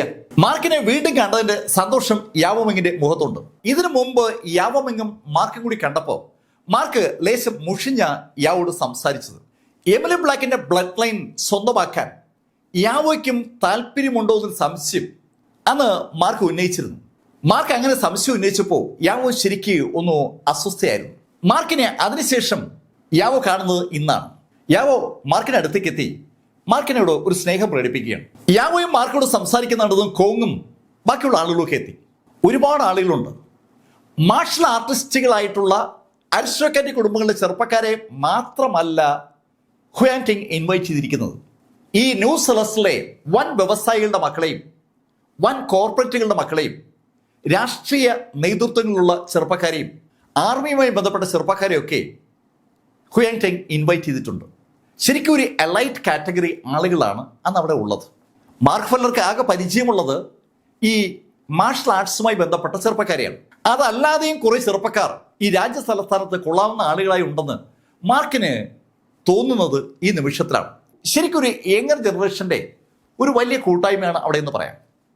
ഹുയാങ് ടെങ് മാർക്കിനോട് പറഞ്ഞു, മാർക്ക് വന്നതിൽ സന്തോഷം, ഞാൻ എല്ലാവരും ഒന്ന് കണ്ടിട്ട് മാർക്കിന് അടുത്തേക്ക് വരാം. മാർക്ക് ഫെല്ലർ ഹുയാങ് ടെങ് പോയതും അവിടെ കൂടി നിൽക്കുന്ന മാർക്കിന്റെ സുഹൃത്തുക്കളോട് ചോദിച്ചു, അല്ല നിങ്ങളുടെ ആരുടെയെങ്കിലും കയ്യിൽ 10,000 ഇയർ ഓൾഡ് ഹെൽസ് വല്ലതും ഉണ്ടാവൂ? മാർക്കിന്റെ ആ ചോദ്യം കേട്ടപ്പോൾ അവരെല്ലാവരും മുഖത്തോട് വന്ന് നോക്കുകയാണ്. മാർക്ക്, ഇതെന്ത് ചോദ്യം? 10,000 ഇയർ ഓൾഡ് ഹെൽസ് അങ്ങനെ അങ്ങ് എളുപ്പം കിട്ടുമോ? ചൂ ഹെഡ് അങ്ങനെ ചോദിച്ചതും കോങ് യാനിക് മാർക്കിനോട് പറഞ്ഞു, മാർക്ക് 10,000 ഇയർ ഓൾഡ് ഹെൽസ് കിട്ടിയില്ലെങ്കിൽ 5,000 ഇയർ ഓൾഡ് ഹെൽസ് വെച്ച് അഡ്ജസ്റ്റ് ചെയ്യണം. ഞാനൊക്കെ അങ്ങനെയാണ് ചെയ്യുന്നത്. കോങ് യാനിക് അയാളുടെ അനുഭവമാണ് പങ്കുവെച്ചത്. അത് കേട്ടത് മാർക്ക് പറഞ്ഞു, മിസ്റ്റർ കോങ്, എൻ്റെ ബോഡി ശരിക്കും ഒരു പ്രത്യേകതയുള്ള ബോഡിയാണ്. അതിന് ഒരു കുഴപ്പമുണ്ട്. ചില കാര്യങ്ങളുമായി കടപിടുത്തത്തിലാണ് ആ ബോഡി. അതാ പ്രശ്നം. മാർക്ക് പറഞ്ഞു വരുന്നത് സിമ്പിളായ ഒരു കാര്യമാണ്. 10,000 ഇയർ ഓൾഡ് ഹെൽസ് കിട്ടേണ്ട സ്ഥലത്ത് മാർക്കിന് അത് തന്നെ കിട്ടണം. 5,000 ഇയർ ഓൾഡ് ഹെൽസ് കൊണ്ട് കാര്യം നടക്കില്ല. അങ്ങനെ മാർക്ക് പറഞ്ഞതും കോങ് യാനിക് മാർക്കിനോട് പറഞ്ഞു, മാർക്ക്, ഞാൻ മാർക്കിനോട് ഒരു കാര്യം പറയണമെന്ന് വിചാരിച്ചിരിക്കരുത്. എന്താ കോങ് യാനിക്? മാർക്ക്, എൻ്റെ അച്ഛൻ മാർക്കിനെ കാണാൻ താല്പര്യം കാണിച്ചിട്ടുണ്ട്. മാസ്റ്റർ കോങ് എന്നെ കാണണമെന്ന് താല്പര്യം കാണിച്ചു. ഈ പൈറോയിൽ നമ്പർ 1 എന്ന് പറയുന്നത് എപ്പോഴും ലാരി ഹോംസും ജിയാങ് ഹിയുമാണ്. നമ്പർ 2 എത്രയോ കാലങ്ങളായി കോങ് കുടുംബത്തിന്റെ ആ തലവൻ മാസ്റ്റർ കോങ് ആണ്. കോങ് യാനിക്കിന്റെ പിതാവ് മാർക്കിനെ കാണണമെന്ന് പറഞ്ഞപ്പോൾ മാർക്കിന് അതുകൊണ്ട് തന്നെ ഭയങ്കര സന്തോഷം. അതേ മാർക്ക്, അച്ഛന് മാർക്കിന്റെ അച്ചീവ്മെന്റ്സിലേക്ക് വല്ലാത്തൊരു താല്പര്യം. മാർക്കിനെ ഒന്ന് കാണാനും സംസാരിക്കാനും അച്ഛന് താല്പര്യമുണ്ട്. മാർക്ക്, സമയമുള്ളപ്പോൾ ഞങ്ങളുടെ വീട് വരെ ഒന്ന് വരണം. മാർക്ക് ഫെല്ലറെ ആദ്യമായി കാണുന്ന നിമിഷത്തിൽ കോങ് യാനിക് മാർക്കിനെ തികച്ചും അവഗണിച്ചിരുന്നു. പക്ഷെ ക്രമേണ എപ്പോഴോ കോങ് യാനിക്കിന്റെ മനസ്സിലും മാർക്കിനൊരു സ്ഥാനം ഉണ്ടാവുകയാണ്. മാർക്കിന്റെ അച്ചീവ്മെന്റ്സ് ആണ് കോങ് യാനിക്കിനെ മാർക്കിനോട് അടുപ്പിച്ചിരിക്കുന്നത്. കോങ് യാനിക്കിന്റെ പിതാവും സ്വാഭാവികമായും മാർക്കിനെ വിലയിരുത്തുന്ന ആളാണ്. കോങ് യാനിക്കിന്റെ പിതാവിന് മാർക്കിനെ കാണണമെന്ന് കോങ് യാനിക് പറഞ്ഞ് ആ സംഭാഷണം നടന്നുകൊണ്ടിരിക്കുമ്പോൾ മാർക്കിനടുത്തേക്ക് സാക്ഷാൽ വാൻ ഗസ്മാൻ എത്തി. മാർക്ക് ഫെല്ലർ, നിങ്ങളും എത്തിയോ? അങ്ങനെ പറഞ്ഞുകൊണ്ടാണ് വാൻ ഗസ്മാൻ എത്തിയത്. മാർക്കിന്റെ അടുത്തെത്തിയതും വാൻ മാർക്കിനോട് പറഞ്ഞു, മാർക്ക് ബാ, ഒരു കാര്യമുണ്ട്. മാർക്കിനെ അല്പം മാറ്റി നിർത്തി വാൻ ഗസ്മാൻ അയാളുടെ മൊബൈൽ ഫോൺ എടുത്ത് മാർക്കിനെ കാണിച്ചു. മൊബൈൽ ഫോണിൽ ഒരു ചിത്രമുണ്ട്, ഒരു ഫോട്ടോ. മാർക്ക്, നീ പറഞ്ഞ ആ ഗാർഡിയന്റെ ഫോട്ടോയാണിത്. ആ ഫോട്ടോയിലേക്ക് നോക്കിയ മാർക്ക് ശരിക്കും സ്തംഭിച്ച് അങ്ങനെ നിന്ന് പോവുകയാണ്. മാർക്ക് ശരിക്കും ഞെട്ടുന്നത് വാൻ ഗസ്മാനും കണ്ടു. മാർക്ക്, എന്തു പറ്റി? നീ എന്താ ഈ ഗാർഡിയന്റെ ഫോട്ടോ കണ്ട് ഞെട്ടിയത്? മാർക്ക് ആ ഫോട്ടോയിലേക്ക് തന്നെ നോക്കുകയാണ്. ആ ഫോട്ടോയിൽ കാണുന്ന ഗാർഡിയന്റെ മുഖം ശരിക്കും വിസിബിൾ അല്ല. അയാൾ തിരിഞ്ഞു നിൽക്കുകയാണ്. തിരിഞ്ഞു നിൽക്കുന്ന ഗാർഡിയന്റെ ഒത്ത ഫോട്ടോയാണ് എടുത്തിരിക്കുന്നത്. നല്ല പൊക്കമുള്ളൊരു വ്യക്തി. അയാൾ മുടി നീട്ടി വളർത്തിയിരിക്കുകയാണ്. ഷോൾഡറിനൊപ്പം മുടിയുണ്ട്. നല്ല വിരിഞ്ഞ ഷോൾഡറാണ്. നല്ല പൊക്കമുള്ള വിരിഞ്ഞ ഷോൾഡറുള്ള മുടി നീട്ടി വളർത്തിയ ആ മനുഷ്യൻ വിദൂരത്തിലേക്ക് നോക്കി നിൽക്കുന്ന ഫോട്ടോയാണ് ആരോ എടുത്തിരിക്കുന്നത്. പുറകിൽ നിന്ന് എടുത്തിരിക്കുകയാണ്. ആ ഫോട്ടോയിലേക്ക് വീണ്ടും വീണ്ടും സൂക്ഷിച്ചു നോക്കുന്ന മാർക്കിനോടായി വീണ്ടും വാൻ ഗസ്മാൻ ചോദിച്ചു, ഏയ് മാർക്ക്, എന്തു പറ്റി? ഏയ് ഒന്നുമില്ല. അങ്ങനെ പറഞ്ഞിട്ട് മാർക്ക് ഫെല്ലർ ആ മൊബൈല് തിരിച്ച് വാൻ ഗസ്മാന്റെ കൊടുത്തു. മാർക്കിന്റെ ഉള്ളിൽ സന്തോഷമാണോ ഞെട്ടലാണോ അധികമൊന്നും പറയാൻ കഴിയുന്നില്ല. മാർക്ക് അവന്റെ അച്ഛനെ സ്വപ്നത്തിൽ കണ്ടിട്ടുണ്ട്. അവന് ആ മാന്ത്രിക സ്പെല്ല് അവന്റെ അച്ഛൻ സ്വപ്നത്തിലൂടെ ഹാൻഡ് ഓവർ ചെയ്യുന്നതാണ് മാർക്ക് ഇപ്പോഴും ധരിച്ചിരിക്കുന്നത്. എന്നാൽ എമിലി ബ്ലാക്ക് മാർക്കിന്റെ കയ്യിലേക്ക് കെട്ടിയ ആ രക്ഷ മാർക്കിന്റെ ബോഡിയിൽ അലിഞ്ഞു ചേർന്ന് ആ മാന്ത്രിക സ്പെല്ല് മാർക്കിന്റെ ഉള്ളിലെത്തിയാണെന്നുള്ള കാര്യം മാർക്കിന് അറിയത്തേയില്ല. എമിലി അത് പറഞ്ഞിട്ടുമില്ല. മാർക്കിന്റെ പിതാവ് സെബാസ്റ്റ്യൻ ബ്ലാക്ക് വഴി മാർക്കിൽ ആ സംഭവങ്ങൾ എത്തിച്ചതാണ്. പക്ഷെ അന്ന് രാത്രി മാർക്ക് സ്വപ്നത്തിൽ അവന്റെ അച്ഛനെ കണ്ടു. അവന്റെ അച്ഛൻ അവൻ അന്നോട് സംസാരിച്ചിരുന്നു. മാർക്ക് അതിശക്തനായി മാറുന്ന സമയത്ത് പരസ്പരം കാണാമെന്ന് വാക്കും കൊടുത്തിരുന്നു. അന്ന് അവനോട് സംസാരിച്ച അവന്റെ അച്ഛൻ തിരിഞ്ഞു നിന്നാണ് അന്ന് സംസാരിച്ചത്. അതേ രൂപമാണ് മാർക്ക് ഇപ്പോൾ ആ ഫോട്ടോയിൽ കാണുന്നത്. അവന്റെ അച്ഛന്റെ മുഖം അന്ന് അവന് കാണാൻ പറ്റിയിരുന്നില്ല. ഇപ്പോഴും അച്ഛന്റെ മുഖം കാണാൻ പറ്റുന്നില്ല. പക്ഷെ അന്ന് അവൻ കണ്ട അച്ഛനും ഇന്ന് അവന്റെ മനസ്സിലുള്ള അച്ഛനും തമ്മിൽ ഒരുപാട് വ്യത്യാസമുണ്ട്. അവന്റെ അച്ഛനെ എല്ലാവരും വിളിക്കുക ഗാർഡിയൻ എന്നാണ്. ആ ഗാർഡിയൻ അതിശക്തനാണ്. 30 മാർഷൽ സെയിന്റുകളെ നിഷ്പ്രയാസം കൊന്നൊടുക്കിയ വ്യക്തിയാണ് അവന്റെ അച്ഛൻ. ആ കാര്യങ്ങളൊക്കെ ആലോചിക്കുമ്പോൾ മാർക്കിന് ശരിക്കും സന്തോഷം വരികയാണ്. പക്ഷെ അതേ സമയത്ത് അവന് സങ്കടവുമുണ്ട്. അവന്റെ അച്ഛൻ ഇതുവരെയും അവനെ വന്ന് കണ്ടില്ലല്ലോ. പലതരം ചിന്തകൾ മാർക്കിന്റെ ഉള്ളിൽ ഇങ്ങനെ അലയടിച്ചു വരികയാണ്. ആ നിമിഷത്തിലാണ് വാൻ ഗസ്മാൻ വീണ്ടും മാർക്കിന്റെ അടുത്തേക്ക് വന്നത്. മാർക്കിന് 10,000 year old ഹെബ്സ് വേണമെന്ന് ഇവിടെ ആരൊക്കെ പറയുന്നത് കേട്ടു. അതെ വാൻ ഗസ്മാൻ, എനിക്കത് വേണം. മാർക്ക്, അത് നേടാൻ ഒരു മാർഗമുണ്ട്. അങ്ങനെ വാൻ ഗസ്മാൻ പറയുമ്പോഴേക്കും എല്ലാ ആളുകളും അവരുടെ അടുത്തേക്ക് എത്തി. യാവമെങ്ങും കോനി യാനിക്ക ഉൾപ്പെടെ എല്ലാവരും ഉണ്ട്. എന്താ മാർഗമാണുള്ളത്? ചോദ്യം യുവാൻഷയുടെ ആ ചോദ്യം കേട്ടതും വാൻ ഗസ്മാൻ അവരെല്ലാവരോടുമായി പറഞ്ഞു, നിങ്ങൾക്ക് അറിയാമോ എന്ന് എനിക്കറിയത്തില്ല, ഈ ന്യൂ സെലസ്റ്റിൽ ഒരുപാട് മിസ്റ്റിക് വേൾഡുകളുണ്ട്. ഞാനൊരു മിസ്റ്റിക് വേൾഡിൽ നിന്നാണ് ഇവിടെ വരുന്നെന്നുള്ള കാര്യം നിങ്ങൾക്ക് അറിയാമല്ലോ. വാൻ ഗസ്മാൻ അത് പറഞ്ഞതും യുവാൻഷോ വാൻ ഗസ്മാനോട് ചോദിച്ചു, അല്ല മിസ്റ്റർ വാൻ, എന്താ ഈ മിസ്റ്റിക് വേൾഡും നമ്മുടെ വേൾഡും തമ്മിലുള്ള വ്യത്യാസം? ഹേയ് യുവാൻ, ഒരു വ്യത്യാസവുമില്ല. ഞങ്ങളുടെ മിസ്റ്റിക് വേൾഡുകൾ സ്പിരിച്വൽ എനർജി കൂടുതലുള്ള സ്ഥലമാണെന്ന് മാത്രം. നമ്മുടെ ഭൂമി തന്നെയാണ് മിസ്റ്റിക് വേൾഡിന്റെയും അടിസ്ഥാനം. ശക്തരായ ആരോ പണ്ടെപ്പോഴും കുറച്ച് സ്ഥലം വളച്ചെടുത്ത് ഒരു പ്രത്യേക അതിരുണ്ടാക്കി ഒരു വാതിൽ കേട്ട് സൂക്ഷിക്കുന്നു. അതിനെയാണ് ഈ മിസ്റ്റിക് വേൾഡ് എന്ന് വിളിക്കുക. ചെറുതും വലുതുമായ ഒരുപാട് മിസ്റ്റിക് വേൾഡുകൾ ഈ ലോകത്ത് പലയിടത്തുമുണ്ട്. ആ മിസ്റ്റിക് വേൾഡുകൾ സംരക്ഷിക്കാനായി പൂട്ടുകളും താക്കോലും ഒക്കെ ഉണ്ടാക്കിയിട്ടുണ്ട്. ഞങ്ങൾക്കൊരു മിസ്റ്റിക് വേൾഡ് ഉണ്ട്. ഞങ്ങളുടെ പൂർവികർ ഉണ്ടാക്കിയ മിസ്റ്റിക് വേൾഡാണ്. മിസ്റ്റിക് വേൾഡിനെ കുറിച്ച് വാൻ ഗസ്മാൻ അയാളുടെ അറിവ് പങ്കുവച്ചപ്പോൾ മാർക്ക് ഫെല്ലർ വാൻ ഗസ്മാനോട് ചോദിച്ചു, ഈ മിസ്റ്റിക് വേൾഡിനകത്തേക്ക് കടക്കാൻ ഈ താക്കോല് നിർബന്ധമാണോ? മാർക്ക് എന്ന് ചോദിച്ചാൽ അതെ എന്നാണ് ഉത്തരം. പക്ഷെ അല്ല എന്ന് വേണമെങ്കിൽ ഉത്തരം പറയാം. മിസ്റ്റിക് വേൾഡ് ഒരു പവർ ഉപയോഗിച്ചാണ് നിർമ്മിക്കപ്പെട്ടിരിക്കുന്നത്. ആ പവറിനെ തച്ചുടയ്ക്കാൻ നിനക്ക് പറ്റിയാൽ നിനക്ക് ഏത് മിസ്റ്റിക് വേൾഡിലും കയറാം.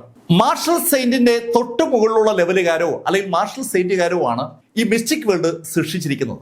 മാർക്കിനെ മാർഷൽ സെയിന്റിനേക്കാൾ ശക്തി കൂടിയാൽ ഉറപ്പായും മിസ്റ്റിക് വേൾഡ് തകർത്ത് അകത്ത് കിടക്കാൻ പറ്റും. അതാണ് വാൻ ഗസ്മാൻ പറഞ്ഞതിന്റെ ചുരുക്കം. വാൻ ഗസ്മാൻ അങ്ങനെ പറഞ്ഞപ്പോൾ യാവമെങ് ഉൾപ്പെടെയുള്ള ആളുകൾ അമ്പരപ്പോട് വാൻ ഗസ്മാനെ നോക്കുകയാണ്. അല്ല ഗസ്മാൻ, ഈ മിസ്റ്റിക് വേൾഡൊക്കെ തകർക്കാൻ പറ്റുന്ന ശൈലിയിൽ ശക്തരുണ്ടാവൂ? നിങ്ങൾ അങ്ങനെ ചോദിച്ചാൽ എനിക്കും അറിയില്ല. ഇപ്പൊ എന്തായാലും നമ്മുടെ ഭൂമിയിൽ ആരുമില്ല. ഭൂമിയിലുള്ള ആരെക്കാളും ശക്തി ഈ മിസ്റ്റിക് വേൾഡുകൾക്ക് ഉള്ളത് കൊണ്ടാണ് അവ ഇപ്പോഴും തകർക്കപ്പെടാതെ നിൽക്കുന്നത്. അത്രയും പറഞ്ഞതിന് ശേഷം അയാൾ എല്ലാവരോടും പറഞ്ഞു, ഇനി ഞാൻ വിഷയത്തിലേക്ക് വരാം. നമ്മുടെ ഈ ന്യൂ സെലസ്റ്റിലെ മിസ്റ്റിക് വേൾഡുകാരെല്ലാം കൂടി ചേർന്ന് ഒരു ചെറിയ പരിപാടി സംഘടിപ്പിക്കുകയാണ്. ഒരു ട്രേഡോ അതേന്ന് നമ്മുടെ മാർഷൽ ആർട്സ് മേഖലയിൽ ആവശ്യമുള്ള അനവധി സാധനങ്ങൾ അവിടെ നിന്ന് വിൽപ്പനയ്ക്ക് വരും. ഗസ്മാൻ, അതൊക്കെ വാങ്ങാൻ ശരിക്കും വില കൊടുക്കേണ്ടി വരില്ലേ? ചോദ്യം ചോദിച്ചത് ചൂ ഹെഡാണ്. ചൂ ഹെഡിന്റെ ചോദ്യം കേട്ടതും ഗസ്മാൻ ചൂ ഹെഡിനോടായി പറഞ്ഞു, പിന്നെ ഉറപ്പായിട്ടും. പക്ഷെ ഇവിടെ ഒരു പ്രത്യേകതയുണ്ട്. പണം കൊടുത്ത് നിങ്ങൾക്ക് ഒന്നും വാങ്ങാൻ പറ്റില്ല. പിന്നെ നിങ്ങൾക്ക് അറിയാവുന്ന കാര്യം തന്നെ, ഇവിടെ ബാർട്ടൺ സമ്പ്രദായം അനുസരിച്ചാണ് കച്ചവടം.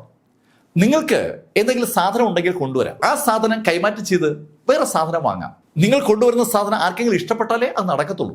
ശരിക്കും രസകരമായ ഒരു നിയമമാണ് വാൻ ഗസ്മാൻ പറഞ്ഞത്. അത്രയും പറഞ്ഞതിന് ശേഷം വാൻ ഗസ്മാൻ എല്ലാവരോടായി പറഞ്ഞു, ഞാൻ എന്തായാലും എൻ്റെ സ്നേഹിതർക്ക് വേണ്ടി കുറച്ച് സീറ്റ് റിസർവ് ചെയ്തിട്ടുണ്ട്. ഞാനും ഞങ്ങളുടെ ഗസ്മാൻ കുടുംബവും ഈ മേളയുടെ സംഘാടകരാണ്. അങ്ങനെയാണ് എനിക്ക് കുറച്ച് സീറ്റ് കിട്ടിയത്. നിങ്ങളിൽ ആർക്കെങ്കിലും വരാൻ താല്പര്യമുണ്ടെങ്കിൽ ഞാൻ ഉറപ്പായും നിങ്ങളെ സഹായിക്കാം. അങ്ങനെ പറഞ്ഞിട്ട് ഗസ്മാൻ തിരിഞ്ഞ് മാർക്കിനെ നോക്കിയിട്ട് മാർക്കിനോട് പറഞ്ഞു, മാർക്ക് ഒരു നിമിഷം ഒരു കാര്യം പറയട്ടെ. വീണ്ടും ഗസ്മാൻ മാർക്കിനെ വിളിച്ച് മാറ്റി നിർത്തിയിട്ട് മാർക്കിനോട് പറഞ്ഞു, മാർക്കിന് ആവശ്യമുള്ള ആ 10,000 year old ഹെർബ്സ് ഞങ്ങളുടെ മേളയിൽ ഉറപ്പായും വരും. എനിക്കറിയാവുന്ന ചില ആളുകൾ അത് കൊണ്ടുവരുന്നുണ്ട്. മാർക്കിന് അവിടെ വന്നാൽ ഉറപ്പായും ആ ചെടി സംഘടിപ്പിക്കാൻ ഒരു ബുദ്ധിമുട്ടുണ്ടാവില്ല. അത് കേട്ടത് മാർക്ക് ഗസ്മാനോട് പറഞ്ഞു, താങ്ക് യു ഗസ്മാൻ. മാർക്ക്, പക്ഷേ ഒരു കണ്ടീഷൻ ഉണ്ട്. എന്താ കണ്ടീഷൻ? ഞാൻ മാർക്കിനെ അവിടേക്ക് ഇൻവിറ്റേഷൻ നൽകിയാലേ മാർക്കിന് വരാൻ പറ്റും. അനന്താ മിസ്റ്റർ ഗസ്മാൻ, എനിക്ക് ഇൻവിറ്റേഷൻ നൽകിയാൽ പോരെ? മാർക്ക്, അത് പറ്റൂല. ഞാൻ ഇൻവിറ്റേഷൻ നൽകണമെങ്കിൽ എൻ്റെ കുടുംബത്തിന് മാർക്കിനെ കൊണ്ട് എന്തെങ്കിലും ഗുണമുണ്ടാവണം. ഗസ്മാൻ, നിങ്ങൾ എന്താ ഉദ്ദേശിക്കുന്നത്? മാർക്ക്, ഞാൻ സത്യത്തിൽ എമിലി ബ്ലാക്കിൻ്റെ അയാൾ അത്രേ പറഞ്ഞോളൂ. ആ നിമിഷം തന്നെ മാർക്ക് ഫെല്ലർ അയാളെ കട്ട് ചെയ്തു. ഏയ് ഗസ്മാൻ, നിങ്ങൾ പറയാൻ പോകുന്ന കാര്യം എനിക്കറിയാം, അത് നിങ്ങൾ എന്നോട് പറയണ്ട. എമിലിയുടെ രക്തം ഞാൻ ആർക്കും കൊടുക്കില്ല. എമിലിയുടെ ബ്ലഡ് ലൈനിന് വേണ്ടിയാണ് നിങ്ങൾ എന്നെ പരിചയപ്പെട്ടതും എന്നെ കമ്പനി അടിക്കുന്നതും എന്നെനിക്കറിയാം. എന്തായാലും അത് വേണ്ട. അങ്ങനെ പറഞ്ഞിട്ട് മാർക്ക് ഫെല്ലർ നടന്നു തുടങ്ങിയതും ഗസ്മാൻ പുറകിൽ നിന്ന് വിളിച്ചു, മിസ്റ്റർ മാർക്ക് ഫെല്ലർ, നിങ്ങളൊന്ന് നിൽക്ക്. ഗസ്മാൻ വിളിച്ചപ്പോൾ മാർക്ക് തിരിഞ്ഞു. മാർക്ക്, നിനക്ക് എത്ര നാൾ എമിലിയെ സംരക്ഷിക്കാൻ പറ്റും? ഏയ് ഗസ്മാൻ, നീ അതിനെക്കുറിച്ച് ആലോചിച്ച് ടെൻഷൻ അടിക്കണ്ട. എമിലിയെ സംരക്ഷിക്കേണ്ടത് എങ്ങനെയെന്ന് എനിക്കറിയാം. ഏയ് മാർക്ക്, നിന്റെ മാർഷൽ സെയിൻ പവർ ഇനി കൂടിയാൽ 2-2.5 ആഴ്ചയോ കാണും അല്ലേ? മാർക്ക്, അത് കഴിഞ്ഞാൽ നീ എന്ത് ചെയ്യും? ഗസ്മാൻ, ഞാൻ വീണ്ടും പറയുന്നു, ആവശ്യമില്ലാത്ത കാര്യത്തിൽ ഇടപെടാതിരിക്കുന്നതാണ് നിനക്ക് നല്ലത്. അങ്ങനെ പറഞ്ഞിട്ട് മാർക്ക് ഫെല്ലർ വീണ്ടും ആ യാവോമെങ്ങൻ ടീമോ ഇരിക്കുന്ന ഭാഗത്തേക്ക് നടന്നു തുടങ്ങിയതും ഗസ്മാൻ പുറകിൽ നിന്ന് വിളിച്ചു, ഏയ് മാർക്ക് ഫെല്ലർ, ഒരു കാര്യം നീ ഓർത്തു വെച്ചു. എന്റെ ഗസ്മാൻ കുടുംബം മാത്രമല്ല നിന്റെ എമിലി ബ്ലാക്കിൽ നോട്ടമിട്ടിരിക്കുന്നത്, സകലരും നോട്ടമിട്ടിരിക്കുകയാണ്. 2 ആഴ്ച കഴിയുമ്പോൾ നീ എങ്ങനെയാണ് എമിലിയെ സംരക്ഷിക്കണമെന്ന് എനിക്ക് കാണണം. അങ്ങനെ വാൻ ഗസ്മാൻ പറഞ്ഞതും മാർക്ക് ഒന്നു നിന്നു. ഗസ്മാൻ ഉറക്കെ പറഞ്ഞതുകൊണ്ട് സ്വാഭാവികമായിട്ടും യാവോമെങ്ങ് ഉൾപ്പെടെയുള്ള എല്ലാ ആളുകളും ഗസ്മാൻ പറഞ്ഞ ഡയലോഗ് കേൾക്കുകയും ചെയ്തു. എമിലി ബ്ലാക്കിന്റെ രക്തം ലക്ഷ്യമിട്ടാണ് വാൻ ഗസ്മാൻ പ്രവർത്തിക്കുന്നതെന്ന് ആ വാചകങ്ങൾ വിളിച്ചു പറയുകയാണ്. ആ വാചകത്തോട് മാർക്ക് എങ്ങനെയാണ് പ്രതികരിക്കുന്നത് അറിയാൻ എല്ലാവരും മാർക്ക് ഫെല്ലറെ തിരിഞ്ഞു നോക്കുമ്പോൾ മാർക്ക് തിരിഞ്ഞ് വാൻ ഗസ്മാന് നേരെ നടന്നു തുടങ്ങി. തന്നെ നേരെ നടന്നു വരുന്ന മാർക്ക് ഫെല്ലർ നോക്കി ചിരിച്ചുകൊണ്ട് ഗസ്മാൻ പറഞ്ഞു, ഹേയ് മാർക്ക്, നീ ഭയപ്പെടാൻ വേണ്ടിയല്ല ഞാൻ പറഞ്ഞത്, ഞാനൊരു സത്യം ചൂണ്ടിക്കാണിച്ചതാണ്. അങ്ങനെ ഗസ്മാൻ പറഞ്ഞ ആ നിമിഷത്തിൽ മാർക്ക് ഫെല്ലർ കൈ ചുരുട്ടി ഒരു ഇടി. തികച്ചും അപ്രതീക്ഷിതമായിട്ടാണ് മാർക്ക് ഗസ്മാനെ ഇടിച്ചത്. ഇടിയേറ്റ് ഗസ്മാൻ ശരിക്കും പുറകോട്ടങ്ങ് തെറിച്ചു. കണ്ണഞ്ചിക്കുന്ന വേഗത്തിലാണ് മാർക്ക് ഫെല്ലർ ഗസ്മാനെ ഇടിച്ചത്. അതുകൊണ്ട് തന്നെ ദൂരെയുള്ള ആളുകളുടെ ഒന്നും ശ്രദ്ധയിൽ ഈ സംഭവം പെട്ടില്ല. പക്ഷേ കോണിയാനയ്ക്കും യാവോമെങ്ങും ഇരിക്കുന്ന ആ മേശയ്ക്ക് അടുത്ത് നിൽക്കുന്ന ആളുകളൊക്കെ ഇത് കാണുകയും ചെയ്തു. മാർക്കുമായി ബന്ധപ്പെട്ട ആളുകളാണ് അവർ. യാവോമെങ്ങ് പെട്ടെന്ന് ഓടി മാർക്കിന്റെ അടുത്തേക്ക് എത്തി. മാർക്കിനെ ഒന്ന് നോക്കിയിട്ട് അവൾ ഓടിച്ചെന്ന് വാൻ ഗസ്മാനെ പിടിച്ചെണീപ്പിച്ചു. വാൻ താഴ്ന്ന് എണീക്കാൻ ശ്രമിക്കുമ്പോഴാണ് യാവോ എത്തുന്നത്. വാൻ ഗസ്മാനെ പിടിച്ചെണീപ്പിച്ച യാവോ മാർക്കിനോട് ചോദിച്ചു, മാർക്ക്, എന്താ ഇത്? നീ എന്തായി കാണിച്ചത്? യാവോയെ ഒന്ന് തറപ്പിച്ച് നോക്കിയിട്ട് മാർക്ക് ഫെല്ലർ യാവോട് ചോദിച്ചു, ഏയ് യാവോമെങ്, നിനക്കും ഇതിൽ പങ്കുണ്ടോ? മാർക്ക് ഫെല്ലറുടെ ചോദ്യവും മാർക്കിന്റെ കണ്ണുകളുടെ ആ തീക്ഷ്ണമായ നോട്ടവും യാവോയെ ശരിക്കൊന്ന് വിറപ്പിച്ചു എന്ന് പറയാം.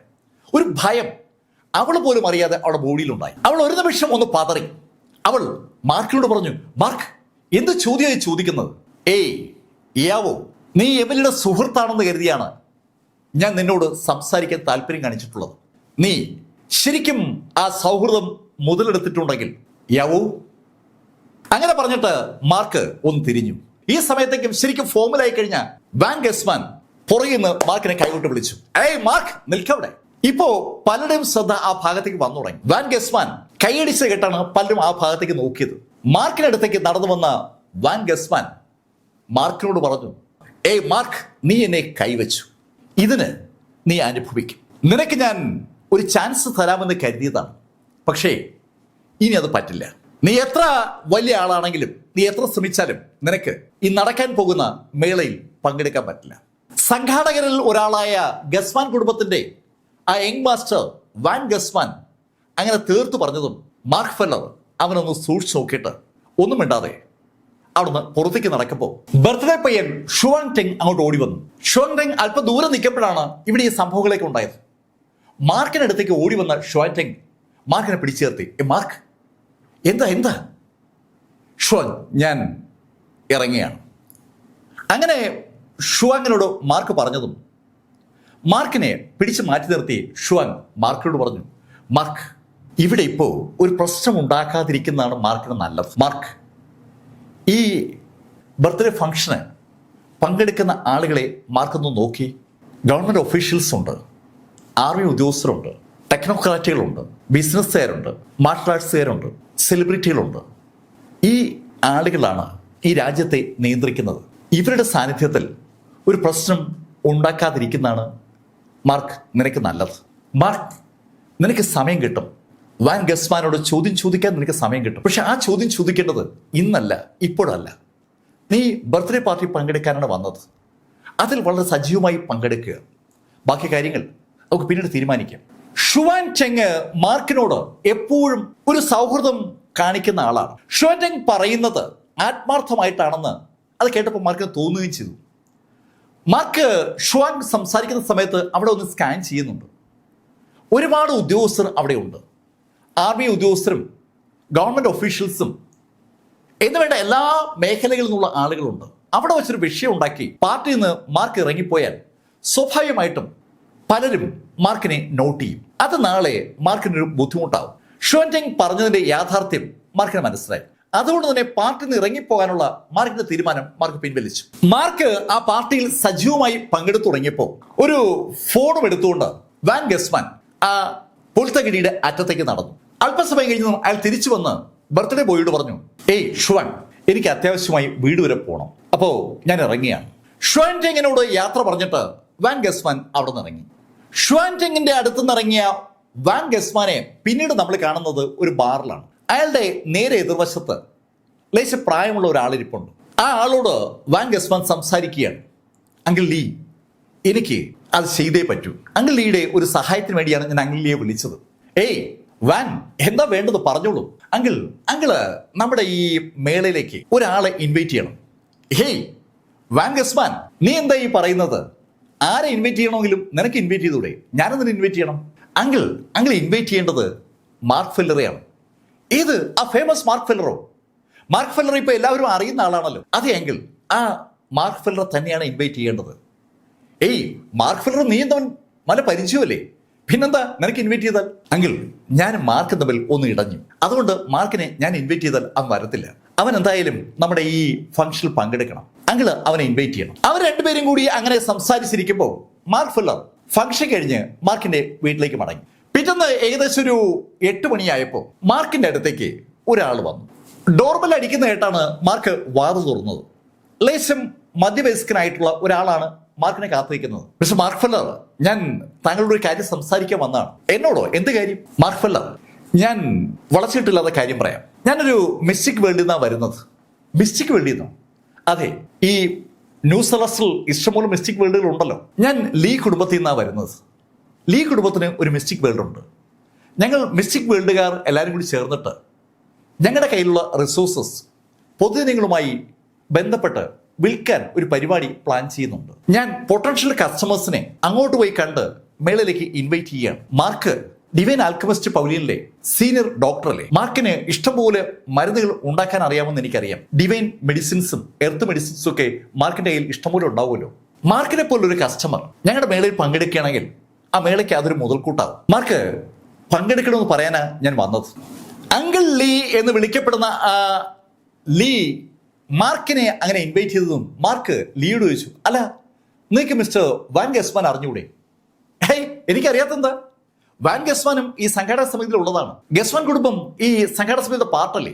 അങ്ങനെ ലീ പറഞ്ഞതും മാർക്ക് ലീയുടെ ഫോൺ നമ്പർ വാങ്ങിച്ചു. ഓക്കെ, ഞാൻ ഒന്ന് ആലോചിച്ചിട്ട് വിളിക്കാം. അങ്ങനെ പറഞ്ഞിട്ടാണ് മാർക്ക് കാർഡ് വാങ്ങിച്ചത്. മാർക്ക് ഫെല്ലറോട് യാത്ര പറഞ്ഞ് അങ്കിൾ ലീ അവിടെ നിന്ന് തിരിച്ചു. അങ്കിൾ ലീ പോയി കഴിഞ്ഞപ്പോൾ മാർക്ക് ആലോചിക്കുന്നു ആ കാര്യത്തെക്കുറിച്ചാണ്. ലീ കുടുംബവും ഗസ്മാൻ കുടുംബവും ഉൾപ്പെടെ അനവധി കുടുംബങ്ങൾ പങ്കെടുക്കുന്ന ഒരു മിസ്റ്റിക് വേൾഡിനകത്ത് വെച്ച് നടക്കുന്ന ഒരു പ്രോഗ്രാമിലേക്കാണ് മാർക്കിനെ ഇൻവൈറ്റ് ചെയ്യുന്നത്. മാർക്കിനെ ആ പ്രോഗ്രാമിലേക്ക് ഇൻവൈറ്റ് ചെയ്യാൻ ഗസ്മാൻ ലീയെ ഉപയോഗിക്കുന്നതാണോ? അങ്ങനെ ഒരു ചോദ്യമാണ് മാർക്കിന്റെ മനസ്സിലേക്ക് വന്നത്. അങ്ങനെ ഒരു ചോദ്യം മനസ്സിലേക്ക് വന്നതും മാർക്ക് ഫെല്ലർ ആ ബിൽഡിങ്ങിൽ നിന്ന് ഇറങ്ങി നേരെ മാർഷൽ ആർട്സ് അക്കാഡമിയിലേക്ക് നടന്നു. കുറെ ദിവസത്തിന് ശേഷമാണ് മാർക്ക് അക്കാഡമിയിലേക്ക് വരുന്നത്. അക്കാഡമിയിലേക്ക് മാർക്ക് വന്നതും ഒരാൾ ഓടി മാർക്കിന്റെ അടുത്തേക്ക് വന്നു. സാക്ഷാൽ ചാങ് മാങ് ആണ് മാർക്കിന്റെ അടുത്തേക്ക് ഓടി വന്നത്. ഏയ് ചാങ്, നിന്നെ കണ്ടിട്ട് കുറെ ദിവസമായല്ലോ, എന്തായി നിന്റെ പ്രശ്നങ്ങളൊക്കെ? മാർക്ക് അതൊക്കെ സോൾവ് ചെയ്തു. കുറെ ദിവസമായി ചാങ് മാങ് അവന്റെ വീട്ടിലാണ്. വീട്ടിലെ പ്രശ്നങ്ങളുമായി ബന്ധപ്പെട്ടാണ് ചാങ് മാങ് പോയത്. ചാങ് മാർക്കിനോട് ചോദിച്ചു, മാർക്ക് ഇവിടെ എങ്ങനെയുണ്ട്? ഇവിടെയൊക്കെ നന്നായി പോകുന്നു. അങ്ങനെ അവർ സംസാരിച്ചുകൊണ്ടിരിക്കുമ്പോഴത്തേക്കും ഒരു അനൗൺസ്മെന്റ്. എല്ലാ ആളുകളും സ്ക്വയറിലേക്ക് വരണമെന്നാണ് അനൗൺസ്മെന്റ്. അവർ സ്ക്വയറിൽ എത്തുമ്പോൾ എല്ലാ കുട്ടികളും സ്ക്വയറിലുണ്ട്. അവരങ്ങനെ കാത്തു നിൽക്കുമ്പോൾ സ്ക്വയറിലേക്ക് ഷിയ ഹാങ്ങും ഗു ഷിങ് ഹിയും അവിടേക്ക് വന്നു. മാർക്ക് ഫെല്ലറേയും ടീമിനെയും ആ സ്ക്രിപ്ചർ ലൈബ്രറിയിലേക്ക് കയറ്റാൻ സമ്മതിക്കാതിരുന്ന ഗു ഷിങ് ആണ് ഇപ്പോൾ ഷിയ ഹാങ്ങിനൊപ്പം എത്തിയിരിക്കുന്നത്. ഗു ഷിങ് ആണ് യഥാർത്ഥത്തിൽ ഇപ്പോൾ ജിങ്ദോ മാർഷൽ ആർട്സ് അസോസിയേഷന്റെ അധികാരി എന്ന് പറയുന്നത്. ഗു ഷിങ് എല്ലാവരെയും ഒന്ന് നോക്കുമ്പോഴത്തേക്കും ഷിയ ഹാങ് ഒരു അനൗൺസ്മെന്റ് നടത്തി. ഞാനൊരു പ്രത്യേക അനൗൺസ്മെന്റ് നടത്താൻ വേണ്ടിയാണ് നിങ്ങൾ എല്ലാവരെയും വിളിപ്പിച്ചത്. നിങ്ങളൊക്കെ മിസ്റ്റിക് വേൾഡിനെ കുറിച്ച് കേട്ടിട്ടുണ്ടാവുമല്ലോ. മിസ്റ്റിക് വേൾഡിനെ കുറിച്ച് അവിടെ ഉള്ള എല്ലാവർക്കും ഇപ്പം അറിയാം. അതുകൊണ്ട് തന്നെ എല്ലാവരും ശരിക്കും താല്പര്യത്തോടെ ഷിയ ഹാങ്ങിനെ നോക്കിയതും ഷിയ ഹാങ് എല്ലാവരോടും പറഞ്ഞു, നമുക്ക് ജിങ്ദോ മാർഷൽ ആർട്സ് അസോസിയേഷന് ഇഷ്ടംപോലെ മിസ്റ്റിക് വേൾഡുകളുണ്ട്. അതിൽ ഒരു മിസ്റ്റിക് വേൾഡിലേക്ക് നിങ്ങൾ എല്ലാവരെയും കൊണ്ടുപോകാമെന്നാണ് ഞങ്ങൾ കരുതുന്നത്. ഒരു 4 ആഴ്ച കഴിയുമ്പോൾ നമുക്ക് അതിനുള്ള അവസരം ഉണ്ടാകും. നിങ്ങളുടെ ഈ പഠനം 4 ആഴ്ച നിങ്ങൾ ശരിയായിട്ട് തന്നെ നടത്തിയാൽ 5ാമത്തെ ആഴ്ച തുടങ്ങുന്ന ദിവസം നിങ്ങളുടെ മുഴുവൻ പേരെയും മിസ്റ്റിക് വേൾഡിലേക്ക് കൊണ്ടുപോകാം. ഷിയ ഹാങ് അത് പറഞ്ഞപ്പോൾ മാർക്ക് ശരിക്കും സംശയത്തോടെ ഷിയ ഹാങ്ങിന് അടുത്ത് നിൽക്കുന്ന ആ ഗു ഷിങ്ങിനെ ഒന്ന് നോക്കി.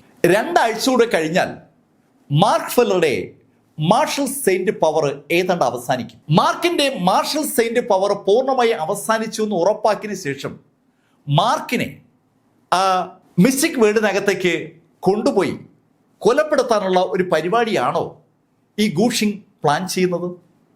ആ ഒരു ചോദ്യമാണ് മാർക്കിന്റെ മനസ്സിൽ വന്നത്. പക്ഷെ ചാങ് മാങ് വലിയ സന്തോഷത്തിലാണ്. മിസ്റ്റിക് വേൾഡ് എന്നൊക്കെ അവനും കേട്ടിട്ടുണ്ട്. മിസ്റ്റിക് വേൾഡിനകത്തേക്ക് കടക്കാനുള്ള ഒരു ചാൻസ് ഇതാ വരുന്നു കേട്ടപ്പോൾ ചാങ് മാങ് സന്തോഷത്തിലാണ്. അതേ സന്തോഷം അവിടെയുള്ള ബാക്കി എല്ലാവർക്കും ഉണ്ട്. ചാങ് മാങ്ങും മാർക്കും കൂടി അവർ താമസിക്കുന്ന വീട്ടിലേക്ക് മടങ്ങുമ്പോൾ മാർക്കിന്റെ മനസ്സിൽ ആ ചോദ്യം പിന്നെയും വരികയാണ്. ഇപ്പൊ ഇതാ 2 അവസരങ്ങൾ വരികയാണ്. ഒരെണ്ണം 3 ദിവസം കഴിയുമ്പോഴും ഒരെണ്ണം 4 ആഴ്ച കഴിയുമ്പോഴുമാണ്. 3 ദിവസം കഴിയുമ്പോൾ നടക്കാൻ പോകുന്ന ഒരു മേളയാണ്. മിസ്റ്റിക് വേൾഡുകാർ ചേർന്ന് നടത്തുന്ന ഒരു ട്രേഡ് എക്സിബിഷൻ ആണെന്ന് പറയാം. സാധനങ്ങൾ അങ്ങോട്ടും ഇങ്ങോട്ടും ബാർട്ടർ സംവിധാനം അനുസരിച്ച് വിൽക്കുന്ന ഒരു എക്സിബിഷൻ പരിപാടി, ഒരു കച്ചവട പരിപാടി. അവിടേക്ക് മാർക്കിന് ഇൻവിറ്റേഷൻ ഉണ്ട്. 3 ദിവസം കഴിയുമ്പോൾ നടക്കുന്ന ആ പരിപാടിയെ കുറിച്ച് പിന്നെയും മാർക്കിന്റെ മനസ്സിലേക്ക് ഒരു ചോദ്യം പോലെ ആ എക്സിബിഷൻ കടന്നു വന്നതും മാർക്കിന്റെ ഫോണിൽ സേവ് ചെയ്ത അങ്കിൾ ലീയുടെ നമ്പറിലേക്ക് വിളിച്ചു. അങ്കിൾ ലീയെ പിറ്റേന്ന് രാവിലെ 8 മണിക്ക് ജിങ്ദോ മൗണ്ടിൽ വെച്ച് കാണാൻ പറ്റുമോ എന്നാണ് മാർക്ക് ചോദിച്ചത്. മാർക്കിന്റെ ചോദ്യം കേട്ടതും അങ്കിൾ ലീ സമ്മതിച്ചു. പിറ്റേ ദിവസം വൈകുന്നേരം ആയപ്പോഴാണ് ജിങ്ദോ മൗണ്ടിൽ നിന്ന് മാർക്ക് തിരിച്ചെത്തിയത്. മാർക്കിനെ കണ്ടത് ചാങ് മാങ് ചോദിക്കുകയും ചെയ്തു, അല്ല മാർക്ക്, നീ എവിടെ പോയിരുന്നു? ഞാൻ ചില കാര്യങ്ങളുമായി ബന്ധപ്പെട്ട് പുറത്തൊക്കെ തന്നെ ഉണ്ടായിരുന്നു. വെള്ളിയാഴ്ച രാവിലെയാണ് ആ മിസ്റ്റിക് വേൾഡിൽ ചെല്ലാനായി മാർക്കിന് കിട്ടിയിരിക്കുന്ന നിർദ്ദേശം. വെള്ളിയാഴ്ച രാവിലെ ആയപ്പോ മാർക്ക് ഫെല്ലർ അവർ പറഞ്ഞ സ്ഥലത്തെത്തി. മാർക്ക് അവിടെ എത്തപ്പോ യാവോ മെങ്ങും കൊങ് യാനിക്ക് ഉൾപ്പെടെ മാർക്കിന്റെ സുഹൃത്തുക്കളൊക്കെ അവിടെയുണ്ട്. അവരൊക്കെ വലിയ അരിസ്റ്റോക്രാറ്റിക് കുടുംബക്കാരായതുകൊണ്ട് ഒരുപാട് റിസോഴ്സസുമായിട്ടാണ് അവരൊക്കെ എത്തിയിരിക്കുന്നത്. ട്രേഡ് ചെയ്യാൻ പറ്റിയ പല സാധനങ്ങൾ അവരുടെ കയ്യിലുണ്ട്. അപ്പോഴാണ് അവിടേക്ക് സാക്ഷാൽ വാൻ ഗസ്മാൻ എത്തിയത്. മാർക്കിനെ കണ്ടതും വാൻ ഗസ്മാൻ മാർക്കിനോട് ചോദിച്ചു, ഏയ് നീ എന്തിനാ വന്നത്? അതിന് മറുപടി പറഞ്ഞത് അങ്കിൾ ലീ ആണ്. അങ്കിൾ ലീ വാൻ ഗസ്മാനോട് പറഞ്ഞു, ഞാൻ ഇൻവൈറ്റ് ചെയ്തിട്ടാ മാർക്ക് വന്നത്. അങ്കിൾ, ഏയ് ഗസ്മാൻ, നമ്മൾ നടത്താൻ പോകുന്ന ട്രേഡിംഗ് അല്ലേ? ട്രേഡിങ്ങിൽ മാർക്കിനെ പോലുള്ള ആളുകൾ പങ്കെടുക്കുന്നതാണ് അതിന്റെ ശരി. അങ്കിൾ ലീ അങ്ങനെ തീർത്ത് പറഞ്ഞതും വാൻ ഗസ്മാൻ ഒന്നും മിണ്ടാതെ ആ ഭാഗത്ത് നിന്ന് മാറി. ശരിക്കും വാൻ ഗസ്മാന്റെ ഉള്ളിൽ സന്തോഷം ഇങ്ങനെ അലയടിക്കുകയാണ്. മാർക്കിനെ അവസാനിപ്പിക്കാനുള്ള സകല പ്ലാനുകളും അവൻ പൂർത്തീകരിച്ചിട്ടുണ്ട്. ആ പ്ലാന് നടപ്പിലാക്കപ്പെടണമെങ്കിൽ മാർക്ക് ഫെല്ലർ ആ മിസ്റ്റിക് വേൾഡിനകത്തേക്ക് കടക്കണം. അവരെല്ലാവരും അങ്ങനെ കാത്തു നിൽക്കുമ്പോൾ ആ മിസ്റ്റിക് വേൾഡിന്റെ വാതിൽ തുറക്കപ്പെട്ടു. ശുദ്ധ ശൂന്യതയിലാണ് ആ വാതിൽ തുറന്നത്. അതിനകത്തേക്ക് വാൻ ഗസ്വാൻ എല്ലാവരെയും ഇൻവൈറ്റ് ചെയ്തു. വാൻ ഗസ്വാനും അങ്കിൾ ലീയും മാർക്ക് ഫെല്ലറുടെ സുഹൃത്തുക്കളും ഒക്കെ അകത്തേക്ക് കടന്നു. അകത്തേക്ക് കടക്കുമ്പോൾ തന്നെ ഒരു അത്ര സുഖകരമല്ലാത്ത ഒരു സ്മെല്ലും ഒരു എനർജി ഫ്ലക്ച്വേഷനും മാർക്കിനും കൂടുതലർക്ക് അനുഭവപ്പെടുകയും ചെയ്തു. നന്നായി മെയിൻറ്റെയിൻ ചെയ്യാത്ത ഒരു ഏരിയക്കുള്ളിലേക്ക് അവർ കടന്നതുപോലെ അവർക്ക് തോന്നി. പക്ഷെ ആ നിമിഷം തന്നെ പുറകിലുള്ള വാതിലും അടയുകയും ചെയ്തു. ഇപ്പോൾ പുറത്തുള്ള ഒന്നും അവർക്ക് കാണാൻ പറ്റില്ല. അവരൊരു പ്രത്യേക ലോകത്ത് പെട്ടിരിക്കുകയാണ്. മാർക്ക് നേരത്തെ കടന്നിട്ടുള്ള ആ 2 മിസ്റ്റിക് വേൾഡുകളും ഇതിൽ നിന്ന് വ്യത്യസ്തമാണ്. ജിങ്ദു മാർഷൽ ആർട്സ് അസോസിയേഷൻ ആ മിസ്റ്റിക് വേൾഡ് ആണെങ്കിൽ ശരിക്കും അടിപൊളിയാണ്. അതിമനോഹരമായി മെയിൻറ്റെയിൻ ചെയ്തിരിക്കുന്ന മിസ്റ്റിക് വേൾഡാണ്. ഹോങ്ങി സെക്ഷന്റെ ആ മിസ്റ്റിക് വേൾഡ് ചെറുതാണെങ്കിലും അതും മനോഹരമാണ്. പക്ഷെ ഇവിടെ ബിൽഡിങ്ങുകളും മറ്റ് സംവിധാനങ്ങളൊക്കെ ഉണ്ടെങ്കിലും വൃത്തി വളരെ കുറവാണ്. ഉപേക്ഷിക്കപ്പെട്ട ഒരു മിസ്റ്റിക് വേൾഡിന്റെ പ്രതീതിയാണ് ഇവിടെ ഉള്ളത്. എന്തോ ചിലത് ഇവിടെ സംഭവിക്കാൻ പോവുകയാണെന്ന് ഒരു തോന്നൽ അതൊക്കെ കണ്ടപ്പോൾ മാർക്കിന് തോന്നുകയും ചെയ്തു. ആ തോന്നലോടുകൂടി മാർക്ക് ഫെല്ലർ മുന്നോട്ട് നടക്കുമ്പോൾ വാൻ ഗസ്വാൻ മാർക്കിനെയും കൂടുതലുള്ളവരും നോക്കിയിട്ട് അവരോട് പറഞ്ഞു, നിങ്ങൾക്ക് ആ കാണുന്ന ബിൽഡിങ്ങിൽ സ്റ്റോളുകൾ അറേഞ്ച് ചെയ്യും. നിങ്ങളുടെ സാധനങ്ങൾ ആരെങ്കിലും വാങ്ങുകയാണെങ്കിൽ നിങ്ങൾക്ക് അതുമായി മടങ്ങിപ്പോകാം. അങ്ങനെ വാൻ ഗസ്വാൻ പറഞ്ഞതും ആ ടീം ആ ബിൽഡിങ്ങിലേക്ക് നടന്നു. അവിടെ അവരെത്തുമ്പോൾ അതിനകത്ത് വേറെ ആളുകളുണ്ട്, അനവധി സ്റ്റാളുകളുമുണ്ട്. പല മിസ്റ്റിക് വേൾഡുകളെയും റെപ്രസെന്റ് ചെയ്ത് അവിടെ ആളുകൾ എത്തിയിട്ടുണ്ടെന്ന് വ്യക്തം. മാർക്ക് ഫെല്ലറും ഉടൻ തന്നെ ഒരു സ്റ്റാള് സെറ്റ് ചെയ്യാനുള്ള ശ്രമം തുടങ്ങി. യാവോയും അവരുടെ കൂടെയുള്ള ആളുകളൊക്കെ ഓരോരോ സ്ഥലങ്ങളിലായിട്ട് സ്റ്റാളുകൾ സെറ്റ് ചെയ്യണം. അവരൊക്കെ അവരുടെ മാന്ത്രിക നിലവറകളിൽ നിന്ന് ശരിക്കും വിലപിടിപ്പുള്ള സാധനങ്ങളൊക്കെ എടുത്ത് പുറത്തു വയ്ക്കുകയാണ്. അരിസ്റ്റോക്രാറ്റിക് കുടുംബങ്ങളായതുകൊണ്ട് അവരുടെയൊക്കെ നിലവറകളിൽ പലതും ഉണ്ട്. മാർക്ക് ഫെല്ലർ എടുത്ത് പുറത്തു വെച്ചത് മാന്ത്രിക സ്പെല്ലുകളും ഡിവൈൻ മരുന്നുകളുമാണ്. ഡിവൈൻ മരുന്നുകൾ ഉണ്ടാക്കാനുള്ള ആ പ്രിസ്ക്രിപ്ഷനാണ് മാർക്ക് യഥാർത്ഥത്തിൽ സെല് ചെയ്യാൻ ഉദ്ദേശിക്കുന്നത്. അതുപോലെ ഡിവൈൻ സ്പെല്ലുകൾ അതും മാർക്ക് വിൽക്കാൻ എടുത്തു വെച്ചിരിക്കുകയാണ്. അവിടെ ഒരു ബോർഡും മാർക്ക് വെച്ചിട്ടുണ്ട്. മാർക്കിന്റെ കൈവശമുള്ള സാധനങ്ങൾ ആവശ്യമുള്ള ആളുകൾ 10,000 ഇയർ ഓൾഡ് ഹെർബ്സ് ഉണ്ടെങ്കിൽ മാത്രം അങ്ങോട്ടേക്ക് വന്നാൽ മതി. മാർക്ക് ആ സാധനങ്ങൾ 10,000 ഇയർ ഓൾഡ് ഹെർബ്സിനും മാത്രമേ വിൽക്കത്തുള്ളൂ. ആ ബോർഡ് അങ്ങനെ വെച്ചിരിക്കുന്ന മാർക്കിനെ ദൂരെ നിന്ന് വാൻ ഗസ്വാൻ ഒന്ന് നോക്കി. ആ സമയത്ത് വാൻ ഗസ്വാന്റെ അടുത്ത് 2 ആളുകൾ നിപ്പുണ്ട്. ലേശം പ്രായമുള്ള 2 ആളുകളാണ്. ആ ആളുകൾ വാനോട് പറഞ്ഞു, വാൻ, അവന്റെ കാര്യം ഞങ്ങൾ ഏറ്റു. ആ പറഞ്ഞ 2 ആളുകളും മാർഷൽ സെയിന്റാണ്. 2 മാർഷൽ സെയിന്റുകളെ മാർക്ക് ഫെല്ലറെ നേരിടാൻ വേണ്ടി വാൻ ഗസ്വാൻ ഒരുക്കി നിർത്തിയിരിക്കുകയാണ്. കഥയുടെ ഈ ഭാഗം ഞാനിവിടെ അവസാനിപ്പിക്കുന്നു. അടുത്ത ഭാഗവുമായി അടുത്ത ദിവസം നമുക്ക് വീണ്ടും കാണാം. ഇതുവരെ മാർക്ക് ഫെല്ലറുടെ കഥ നിങ്ങളോട് പറഞ്ഞത് എം ലൈഫിൽ നിന്ന് BS ചന്ദ്രമോഹൻ. കമന്റിൽ ചെയ്യുക. Thank you.